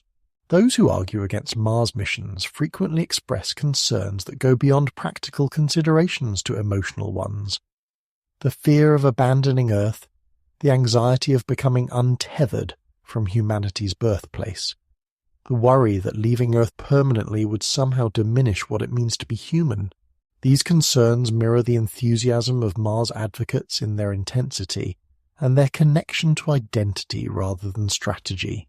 The compulsion to return to Mars, if that is indeed what it is, may represent the emergence of genetic or cultural memory that has been dormant for thousands of years. As conditions on Earth approach certain thresholds, environmental pressure, technological capability, population density, some ancient programming may be activating, drawing humanity back toward the world that once sheltered our ancestors. The urgency that drives current Mars exploration efforts may not be about ensuring humanity's future, but about reclaiming humanity's past. This perspective transforms our understanding of the entire space exploration enterprise. Rather than venturing into the unknown, we may be following a path home, guided by instincts and memories that operate below the threshold of conscious awareness. The Red Planet calls to us not as explorers, but as exiles finally granted the opportunity to return, carrying with us the knowledge and technology needed to restore what was lost when our ancestors were forced to seek refuge on this blue and temporary world we have learned to call home. The data flowing back from Mars in the past decade has consistently challenged our assumptions about the planet's capacity to support life, both past and present. While public attention focuses on the search for microbial organisms or signs of ancient water activity, a more intriguing pattern emerges when examining the discoveries that receive less publicity, the anomalies that don't fit neatly into conventional planetary science models, and the findings that are presented in technical journals but rarely discussed in popular media. Subsurface water on Mars exists in quantities that exceed all previous estimates, with some regions containing what can only be described as underground oceans. The Mars Reconnaissance Orbiter's ground-penetrating radar has detected liquid water layers beneath the southern polar ice cap that extend for hundreds of kilometers, maintained in liquid form by geothermal activity that current models cannot fully explain. The salinity and chemical composition of these waters suggest not just the possibility of current life, but conditions that could support complex ecosystems. Most remarkably, the temperature and pressure profiles of these subsurface waters fall within ranges that would be comfortable for Earth-based life forms with minimal adaptation. The atmospheric discoveries have been equally surprising. Methane detection on Mars has revealed not just the presence of this potentially biological gas, but seasonal variations and geographical concentrations that suggest active, ongoing processes rather than ancient static deposits. The Curiosity rover's measurements show methane spikes that correlate with specific locations and times in patterns too regular to be explained by purely geological processes. Even more intriguing are the isotopic ratios of this methane, which match signatures associated with biological rather than geological sources. Recent analysis of Martian soil samples has revealed organic compounds far more complex and abundant than anticipated. The variety and preservation of these compounds suggests not just the possibility of past life, but potentially an entire buried ecosystem. Some of the molecular structures identified have no known non-biological formation process, while others match specific biomarkers associated with Earth-based life forms. The distribution of these compounds follows patterns that suggest they were concentrated through biological processes rather than randomly dispersed through geological ones. Underground structural anomalies detected by orbital radar present some of the most intriguing recent findings. Large regular cavities beneath the surface in multiple locations show characteristics that are difficult to explain through natural processes alone. The symmetry, positioning, and interconnection of these voids suggest either highly unusual geological formations or the remnants of constructed spaces. Several of these anomalies are located beneath regions that ancient Martian geography suggests once held surface water, raising questions about what might have been preserved in these underground spaces as the planet's surface environment changed. The magnetic field data collected by Mars missions has revealed localized anomalies that don't match current models of planetary magnetic field generation. Some regions show magnetic signatures that suggest the presence of metallic structures or deposits with magnetic properties far exceeding what natural mineral formations typically display. The geometric patterns of some of these magnetic anomalies align with surface features in ways that suggest they may be connected, possibly indicating subsurface networks of metallic objects or structures. Atmospheric chemistry data has revealed trace gases that are difficult to account for in a sterile planetary environment.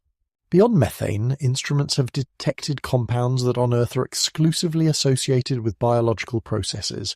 The concentrations are small, but the consistency of detection across multiple instruments and missions suggests these are genuine atmospheric components rather than contamination or instrumental errors. The seasonal variations in some of these trace gases follow patterns that mirror biological cycles on Earth. The most significant discoveries may be those that remain classified or have received minimal public disclosure. Multiple sources within space agencies hint at findings that have been deemed too sensitive for public release, pending further verification or analysis. These reportedly include high-resolution images showing geometric formations on the surface that don't match known geological processes, subsurface radar data suggesting manufactured structures, and soil samples containing materials that appear to have been artificially processed or refined. Rover missions have occasionally encountered objects or formations that don't appear in official mission reports, but have been noted in technical documentation. Machine-tooled surfaces on rock formations, metallic objects embedded in natural stone formations, and geometric patterns carved into cliff faces that show signs of artificial modification. While individual instances might be explained as natural phenomena or instrumental artifacts, the accumulation of such observations across multiple missions suggests a pattern that merits investigation. The timing of some discoveries has also raised questions about the selection of landing sites and research priorities. Several significant findings have occurred in locations that were chosen for exploration based on criteria that didn't specifically target the features that were ultimately discovered. This has led some researchers to wonder whether site selection has been influenced by information not available in the public record, or whether there are patterns in Mars geology that are more widespread than current models suggest. Data analysis reveals inconsistencies in the way certain findings are reported and interpreted. Results that support conventional models of Mars as a sterile, geologically inactive planet receive detailed analysis and broad dissemination, while anomalous results are often presented in technical language that minimizes their significance or relegated to supplementary data that receives little attention. This pattern of selective emphasis makes it difficult to assess the full implications of Mars exploration data. The response of scientific institutions to certain Mars discoveries also follows patterns that suggest some findings are considered more sensitive than others. Research proposals that attempt to investigate anomalous features or follow up on unusual discoveries often face funding difficulties or administrative obstacles that don't affect more conventional research. Scientists who publish papers questioning standard interpretations of Mars data sometimes find their work receives less peer review attention or journal placement than studies that confirm existing models. International cooperation on Mars exploration shows interesting gaps in data sharing, particularly regarding high-resolution imaging and subsurface detection. While most Mars mission data is eventually made public, there are systematic delays and gaps in the release of certain types of information, particularly data that might reveal details about underground structures or unusual surface features. These restrictions appear to be coordinated across different space agencies, suggesting policy-level decisions about information management. The civilian analysis of Mars data has sometimes produced different interpretations than official mission reports, particularly regarding image analysis and pattern recognition. Independent researchers using publicly available data have identified features and patterns that don't appear in official mission summaries, raising questions about the criteria used for determining what constitutes significant findings. Some of these civilian analyses have been acknowledged by mission scientists as valid, while others have been dismissed without detailed refutation. Perhaps most significantly, the cumulative picture emerging from recent Mars exploration suggests a planet that is far more geologically and possibly biologically active than official summaries typically convey. The combination of subsurface water, active atmospheric chemistry, unexplained structural features, and unusual thermal and magnetic anomalies paints a picture of a world that may be hiding more than it reveals. Whether these discoveries point toward current life, recent geological activity, or something even more extraordinary, they suggest that our understanding of Mars remains incomplete, in ways that may be more significant than the scientific community has yet acknowledged. The pressure to find definitive proof of past or present life on Mars has perhaps overshadowed the equally important question of what other discoveries Mars exploration might yield.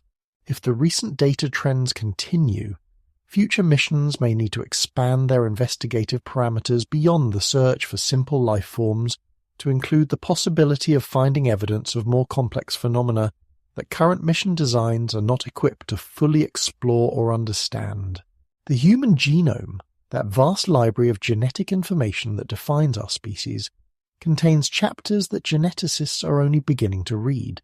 As DNA sequencing technology has advanced and comparative genomics has expanded to include more diverse human populations and ancient DNA samples, patterns have emerged that challenge conventional models of human evolution and migration. Some of these patterns, when viewed through the lens of possible Martian origins, take on significance that extends far beyond academic curiosity. The human genetic bottleneck, a period roughly 70,000 years ago when the human population appears to have been reduced to perhaps 10,000 breeding individuals, has long puzzled evolutionary biologists. The standard explanation involves climate catastrophe, possibly triggered by the Toba volcanic eruption, but the genetic signatures don't entirely match what would be expected from such an event. Instead, the patterns suggest multiple small founding populations that somehow maintained genetic diversity while remaining geographically isolated. These signatures are consistent with what might be expected if small groups of advanced beings had integrated with existing human populations at various points around the globe, introducing genetic material that had been preserved from an earlier, more diverse population. Modern humans display genetic diversity patterns that differ significantly from other Earth species with similar global distributions. While most mammals show clear genetic gradients corresponding to geographical distance and migration patterns, human genetic variation shows discontinuities and clusters that don't align neatly with continental boundaries or obvious migration routes. Some of the most genetically distinct populations are found in regions that conventional migration models suggest should show intermediate characteristics, as if certain groups carry genetic heritage from sources not represented in the general population flow. The rate of human evolution over the past 100,000 years appears to be significantly faster than what would be expected based on observed mutation rates and selection pressures. Particularly rapid changes have occurred in genes associated with brain development, immune system function, and adaptation to different atmospheric and gravitational conditions. Some of these evolutionary changes show molecular signatures consistent with selection for traits that would be advantageous under conditions very different from those found anywhere on Earth's surface, including lower atmospheric pressure, different radiation exposure, and altered gravitational fields. Perhaps most intriguingly, portions of the human genome that were once dismissed as junk DNA are now known to contain regulatory sequences and encoded information whose function is not yet understood. Some of these sequences show unusual patterns that suggest they may contain environmental or biological programming designed to activate under specific conditions. The complexity and organization of these sequences exceed what would be expected from random evolutionary accumulation, leading some researchers to speculate that they may represent dormant biological programming inherited from ancestors who lived under very different environmental conditions. Recent studies of human genetic adaptation to high-altitude environments have revealed capabilities that seem disproportionate to the selective pressures involved. Populations living at altitude show genetic modifications that enable them to function efficiently in low-oxygen environments. But these adaptations appear more sophisticated and comprehensive than would be necessary for the altitudes at which these populations actually live. The genetic changes affect not just oxygen transport and metabolism, but also bone density, muscle fiber composition, and neural efficiency in ways that would be optimal for even lower pressure environments than exist anywhere on Earth. Analysis of ancient DNA from archaeological sites has revealed genetic lineages that appear suddenly in the record without clear ancestral populations. These lineages often show genetic markers associated with technological sophistication, advanced tool use, and complex social organization, yet they appear in the archaeological record without the gradual accumulation of cultural complexity that typically accompanies such developments. Some of these ancient populations show genetic signatures that are more similar to modern humans than to other ancient populations from the same time periods, as if they represent the introduction of more advanced genetic material into existing populations. The human immune system displays characteristics that suggest adaptation to a broader range of pathogens and environmental challenges than would be encountered in any single terrestrial environment. Human immune responses include sophisticated mechanisms for dealing with radiation exposure, unusual chemical compounds, and pathogenic organisms that have no known terrestrial counterparts. While some of these capabilities might represent evolutionary insurance against unknown threats, their specificity suggests they may have evolved in response to actual environmental challenges rather than hypothetical ones. Genetic studies of human longevity have identified genes that appear to be designed for much longer lifespans than humans typically achieve. These longevity genes are found across all human populations, suggesting they represent core human genetic heritage rather than recent adaptations. The systems they regulate seem optimized for lifespans of several centuries rather than the current human average, as if human biology was originally designed for much longer life cycles than current environmental conditions permit. Human reproductive biology shows several characteristics that are unusual compared to other Earth mammals. The extended period of human infant dependency, the hidden estrus cycle, and the high metabolic cost of human reproduction all suggest evolutionary adaptations to conditions where resources were abundant and environmental pressures were reduced. These characteristics would be more likely to evolve in a protected, technologically advanced society than in the harsh survival conditions typically associated with human evolutionary history. The human brain shows genetic adaptations that appear designed for cognitive capabilities far exceeding what most humans actually utilize.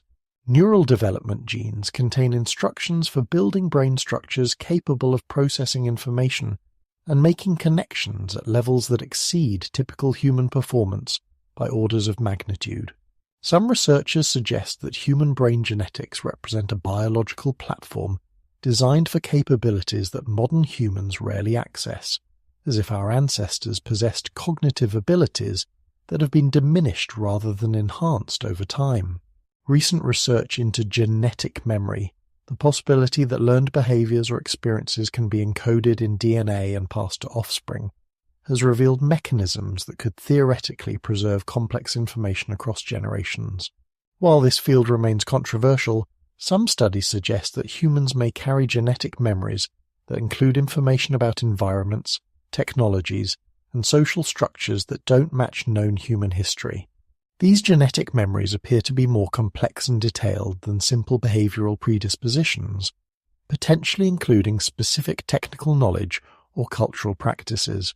Studies of human genetic responses to space environments have revealed adaptations that seem to activate unusually quickly. Astronauts show genetic expression changes that optimize their physiology for low-gravity, low-pressure environments within weeks rather than the generations typically required for significant genetic adaptation.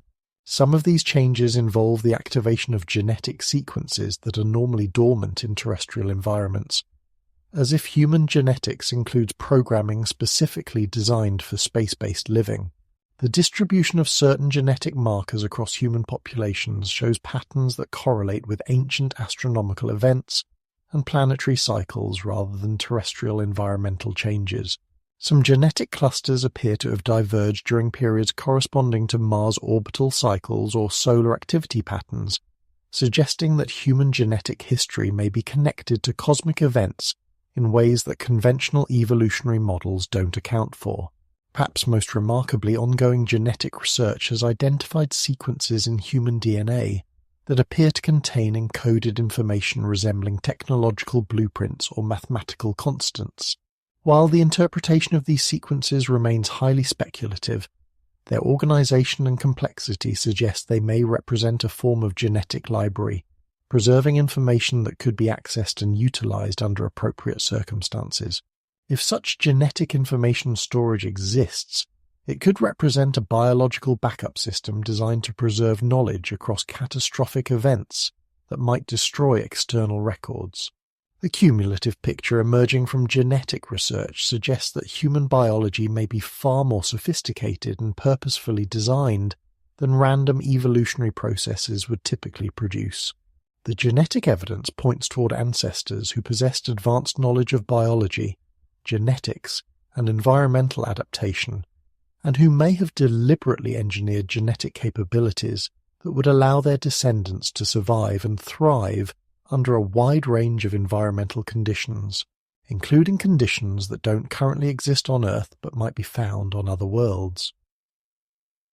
There exists in human psychology a phenomenon that market researchers have noted but struggle to explain: the immediate visceral familiarity that people experience when exposed to Mars imagery for the first time. Unlike the sense of wonder or curiosity that typically accompanies encounters with the unknown, Mars landscapes evoke something deeper, something that feels less like discovery and more like recognition. This response occurs across cultures, age groups, and educational backgrounds with a consistency that suggests it taps into something fundamental in human psychology rather than learned cultural associations. Children's drawings provide one of the clearest windows into this unconscious recognition.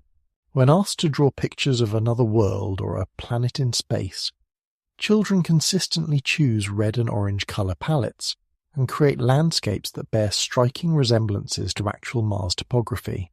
They draw vast canyons, layered rock formations, and skies with a quality of light that matches what we now know characterizes Mars' atmospheric conditions. These drawings appear with remarkable consistency across cultures that have no indigenous space exploration traditions, and among children too young to have been exposed to detailed Mars imagery through media or education. The psychological comfort that many people report when contemplating Mars colonization represents another aspect of this unconscious recognition. Rather than anxiety about leaving Earth permanently or fear of the unknown dangers of an alien world, surveys consistently show that people find the prospect of living on Mars more emotionally acceptable than similar scenarios involving the Moon, asteroids, or other potential destinations. When asked to explain this preference, respondents often struggle to articulate rational reasons, instead describing Mars as feeling more like home or where we belong. Sleep studies and dream research have revealed that Mars imagery appears in human dreams with unusual frequency and consistency. People who have never consciously studied Mars or expressed interest in space exploration report dreams set in red-orange landscapes that match Mars terrain with startling accuracy. These dreams often include details about light quality, atmospheric conditions, and geological features that the dreamers could not have learned through casual exposure to Mars information. Most remarkably, these dreams are typically accompanied by feelings of nostalgia and familiarity, rather than the strangeness that characterizes most dreams of unknown places. The emotional response to Mars exploration milestones reveals another layer of this unconscious recognition. Public reactions to successful Mars missions often include celebratory language that sounds more like reunion than achievement. Social media responses to Mars rover landings consistently include phrases like, "We made it back," and "home at last," posted by individuals who show no other signs of believing in alternative theories about human origins. The emotional intensity of these responses exceeds what would be expected for purely scientific achievements, suggesting they tap into deeper psychological currents. Color psychology research has identified unusual human responses to the red-orange spectrum that dominates Mars imagery. These wavelengths trigger neurological responses associated with comfort, safety, and homecoming, in ways that differ significantly from human reactions to other color combinations. Red-orange environments are consistently rated as more comfortable and familiar than environments dominated by other color schemes, even when the lighting conditions are identical. This preference appears to be hardwired rather than learned, as it shows up consistently across cultures with very different color associations and symbolic traditions. Memory researchers have documented cases of what they term Mars memories, detailed recollections of experiences on Mars landscapes reported by individuals who have never left Earth. These memories typically include sensory information that matches what we know about Mars conditions: the feel of lower gravity, the quality of light filtered through a thin atmosphere, the sound of wind across vast empty spaces. While psychology typically categorizes such reports as false memories or fantasy, their consistency and accuracy regarding Mars conditions that were unknown when many of them were first reported suggests they may represent something more than imagination. Architectural psychology studies have found that building designs incorporating Mars-like environments, red-orange color schemes, vast open spaces, and angular rock formations produce measurably different psychological responses than other design approaches. People report feeling more relaxed, more focused, and paradoxically more at home in these Mars-like environments than in spaces designed to mimic ideal Earth conditions. This preference appears across age groups and cultural backgrounds, suggesting it reflects something deeper than aesthetic conditioning. The success of Mars-themed entertainment and media reveals another aspect of this unconscious recognition. Movies, books, and games set on Mars consistently outperform similar works set in other space environments, not because of superior production values, but because audiences respond emotionally to the Mars setting in ways they don't to other science fiction environments. Market research shows that Mars-themed entertainment is more likely to be described as realistic and believable by audiences, even when the storylines are entirely fictional. Virtual reality studies have produced some of the most compelling evidence for unconscious Mars recognition. When people are immersed in VR environments simulating different planetary conditions, their stress responses, heart rates, and brainwave patterns show distinctive differences depending on the environment. Mars simulations consistently produce relaxation responses and brain activity patterns similar to those associated with familiar, safe environments. Other planetary simulations, even those depicting objectively less hostile conditions, trigger stress responses typical of encountering unknown or dangerous situations. Psychological testing of individuals involved in Mars exploration projects reveals personality profiles that distinguish them not just from the general population but from other space industry professionals. Mars-focused engineers, scientists, and mission planners show cognitive patterns and motivational structures that suggest they are driven by recognition rather than curiosity. They describe their work in language that emphasizes returning, restoring, and reclaiming rather than exploring, discovering, or conquering. Their psychological profiles suggest they are solving problems they feel they already understand rather than investigating mysteries they hope to unravel. The phenomenon extends to physiological responses as well. Medical studies of people who work extensively with Mars imagery and data have found adaptive changes in their biology that seem to prepare them for Mars-like conditions. These include alterations in circadian rhythms that align with Mars' 24.6-hour day, changes in vitamin D metabolism that suggest adaptation to lower light levels, and modifications in red blood cell production that would be advantageous in low-pressure environments. These changes occur far more rapidly than would be expected from environmental adaptation, suggesting they may represent the activation of dormant biological programs rather than the development of new ones.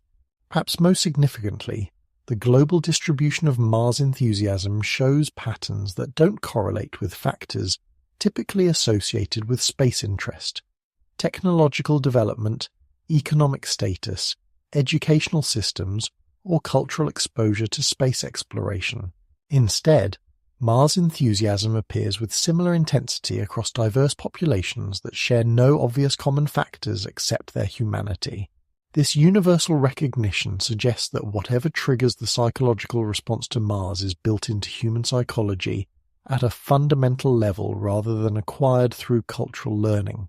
The unconscious recognition of Mars that appears so consistently across human populations may represent the surfacing of genetic or cultural memories that have been dormant for millennia.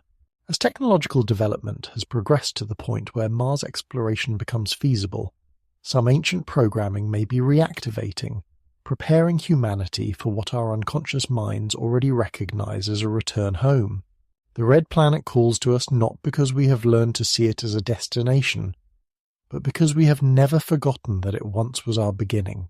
This recognition may explain the urgency that drives current Mars exploration efforts, despite their enormous costs and technical challenges. We are not exploring Mars, we are remembering it. We are not planning to colonize an alien world.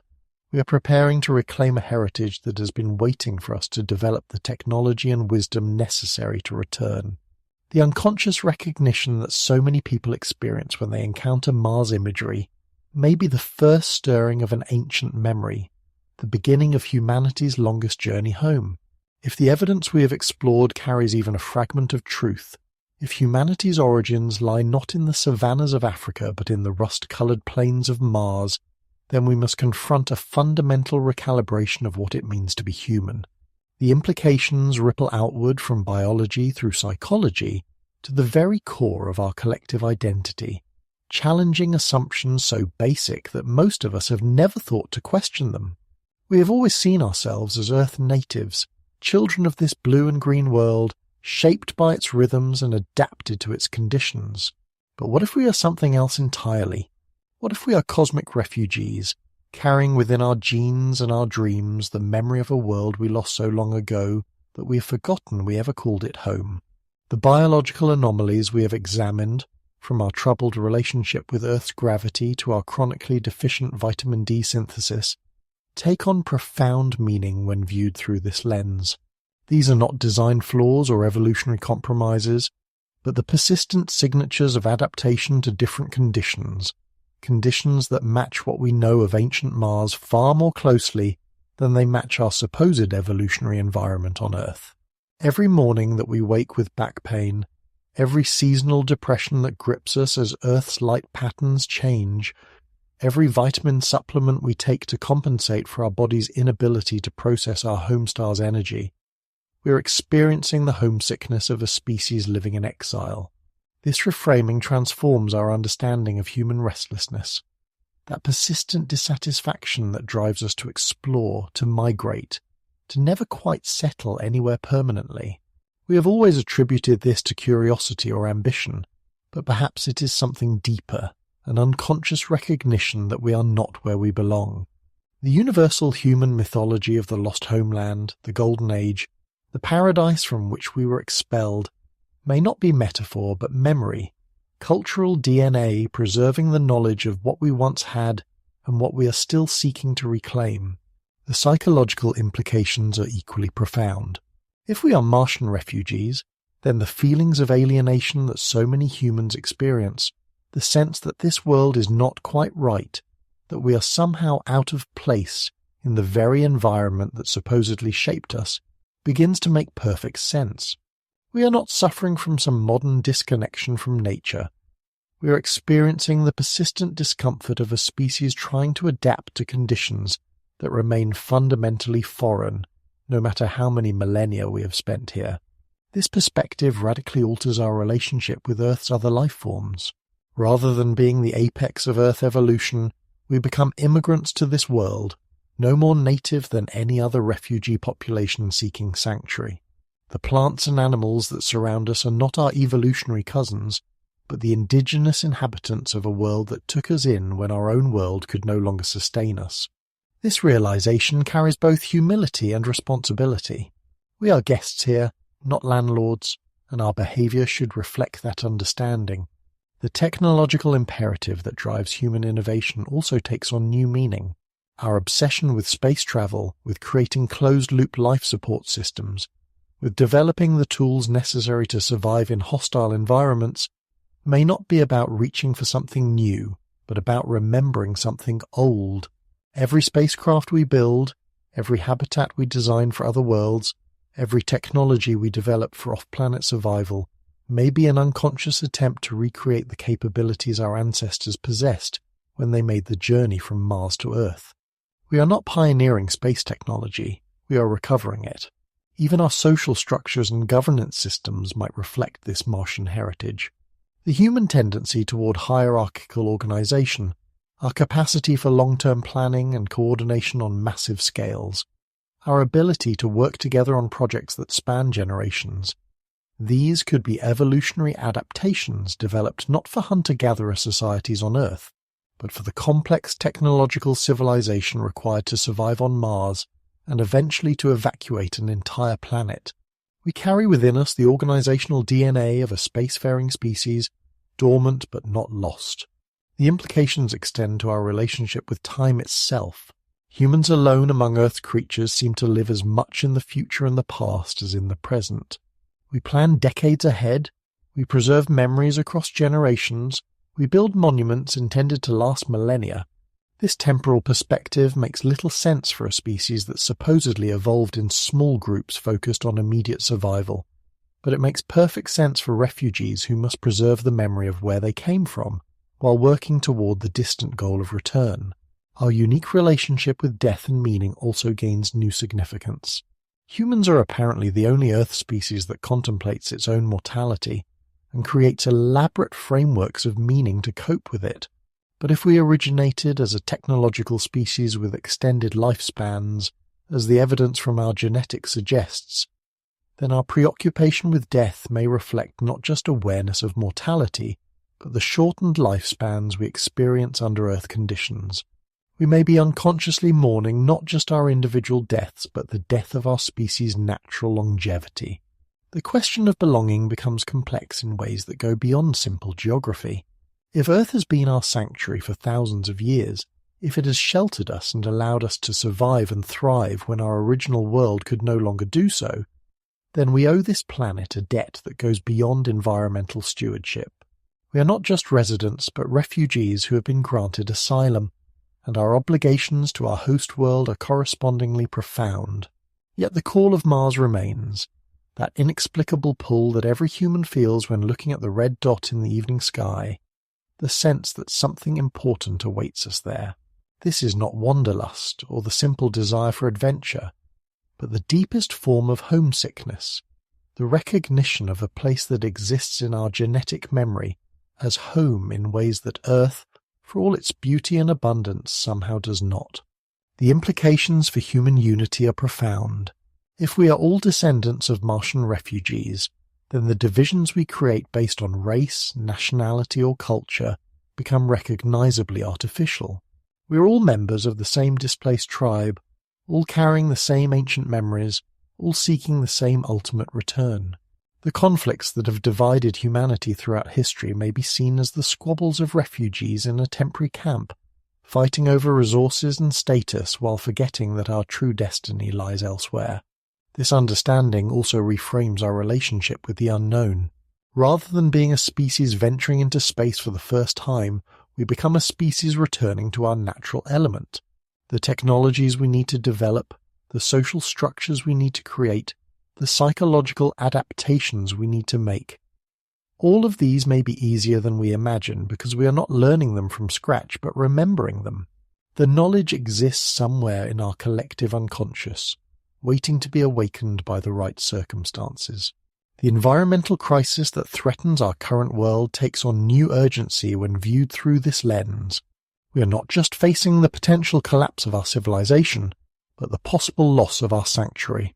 If we destroy Earth's capacity to support us, we lose not just our current home but our place of refuge, potentially stranding ourselves in a hostile universe with nowhere to turn. This adds a layer of responsibility to environmental protection that transcends simple self-interest and enters the realm of cosmic stewardship. The spectre of Mars hangs over every discussion of Earth's environmental future like a red warning light in the cosmic darkness. If our theory holds truth, if Mars was indeed our original home before atmospheric collapse and environmental catastrophe forced our ancestors into exile, then the dying red planet serves not just as a cautionary tale, but as a preview of what awaits any world whose inhabitants fail to maintain the delicate balance between technological power and ecological wisdom. The lesson written in Mars' sterile soil and thin atmosphere could not be clearer. Civilizations can die, planets can be broken, and even the most advanced species can find themselves homeless in the vast indifference of space. The timeline of Mars' environmental collapse, reconstructed from geological evidence and atmospheric modeling, reveals a planet that did not die suddenly but slowly, over millions of years, as its protective magnetic field weakened and its atmosphere bled away into space. Yet the final phases appear to have been catastrophic, marked by rapid climate shifts that would have made the surface uninhabitable within perhaps a few centuries or millennia, forcing any intelligent inhabitants to make the desperate choice between extinction and exodus. The parallel to our current situation is uncomfortable and unmistakable. Earth today shows signs of environmental stress that, while different in mechanism from Mars' ancient crisis, carry the same fundamental warning. Planetary systems can reach tipping points beyond which recovery becomes impossible.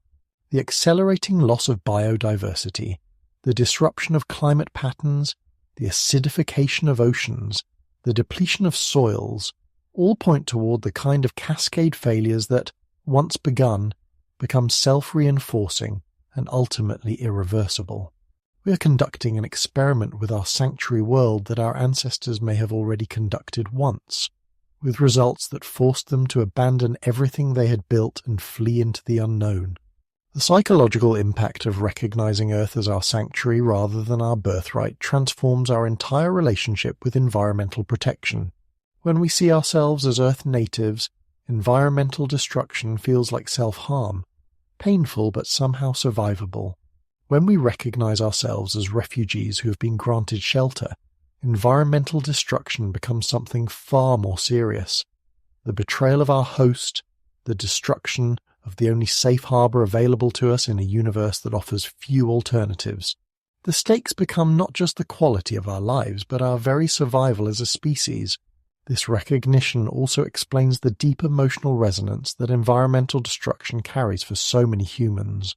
The grief we feel when witnessing the loss of forests, the extinction of species, the poisoning of waters, may not be simply empathy or aesthetic appreciation, but a much deeper recognition of existential threat.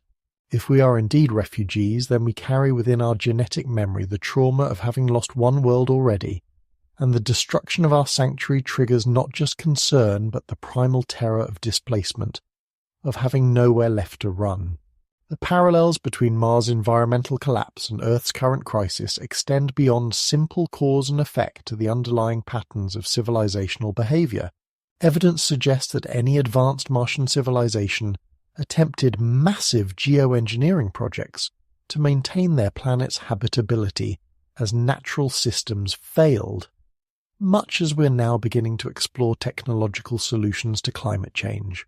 The question that haunts this parallel is whether their efforts succeeded in extending their world's life but ultimately failed to save it, forcing evacuation as the only remaining option.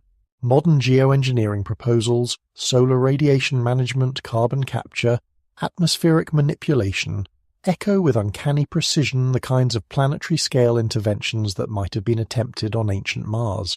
While these technologies offer hope for maintaining Earth's habitability, they also carry the risk of unintended consequences that could accelerate rather than prevent collapse. The lesson from Mars, if we choose to read it, is that technological solutions to environmental crisis require not just engineering capability, but wisdom about complex systems that develop slowly over many generations of careful experimentation. The timescales involved in both crises underscore the challenge of maintaining long-term environmental stability. Mars' decline occurred over geological time, but the final collapse happened within timescales short enough to affect individual lives and force immediate decisions about survival. Earth's environmental changes are accelerating at rates that suggest we may face similar decision points within this century or the next. Timescales that feel impossibly long in political terms, but terrifyingly short in terms of civilizational adaptation. Understanding Earth as our sanctuary also reframes the debate over resource use and consumption. If this is our birthright, we might feel justified in using its resources as we see fit, accepting some environmental cost as the natural price of progress. If this is our refuge, granted to us by cosmic circumstance and planetary generosity, then every resource we consume, every system we disrupt, every species we drive to extinction becomes a moral debt to our host world and a risk to our own continued welcome. The concept of carrying capacity takes on new meaning when viewed through this lens.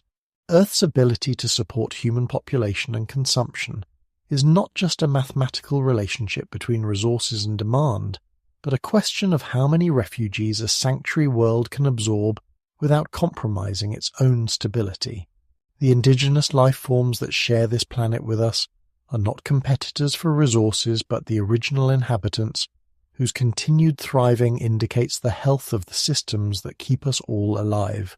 Climate change, from this perspective, becomes not just an environmental challenge, but a test of whether we have learned the lesson that our Martian experience should have taught us, that planetary atmospheres are fragile, that climate systems can shift rapidly once disturbed, and that the consequences of such shifts can make worlds uninhabitable with shocking speed.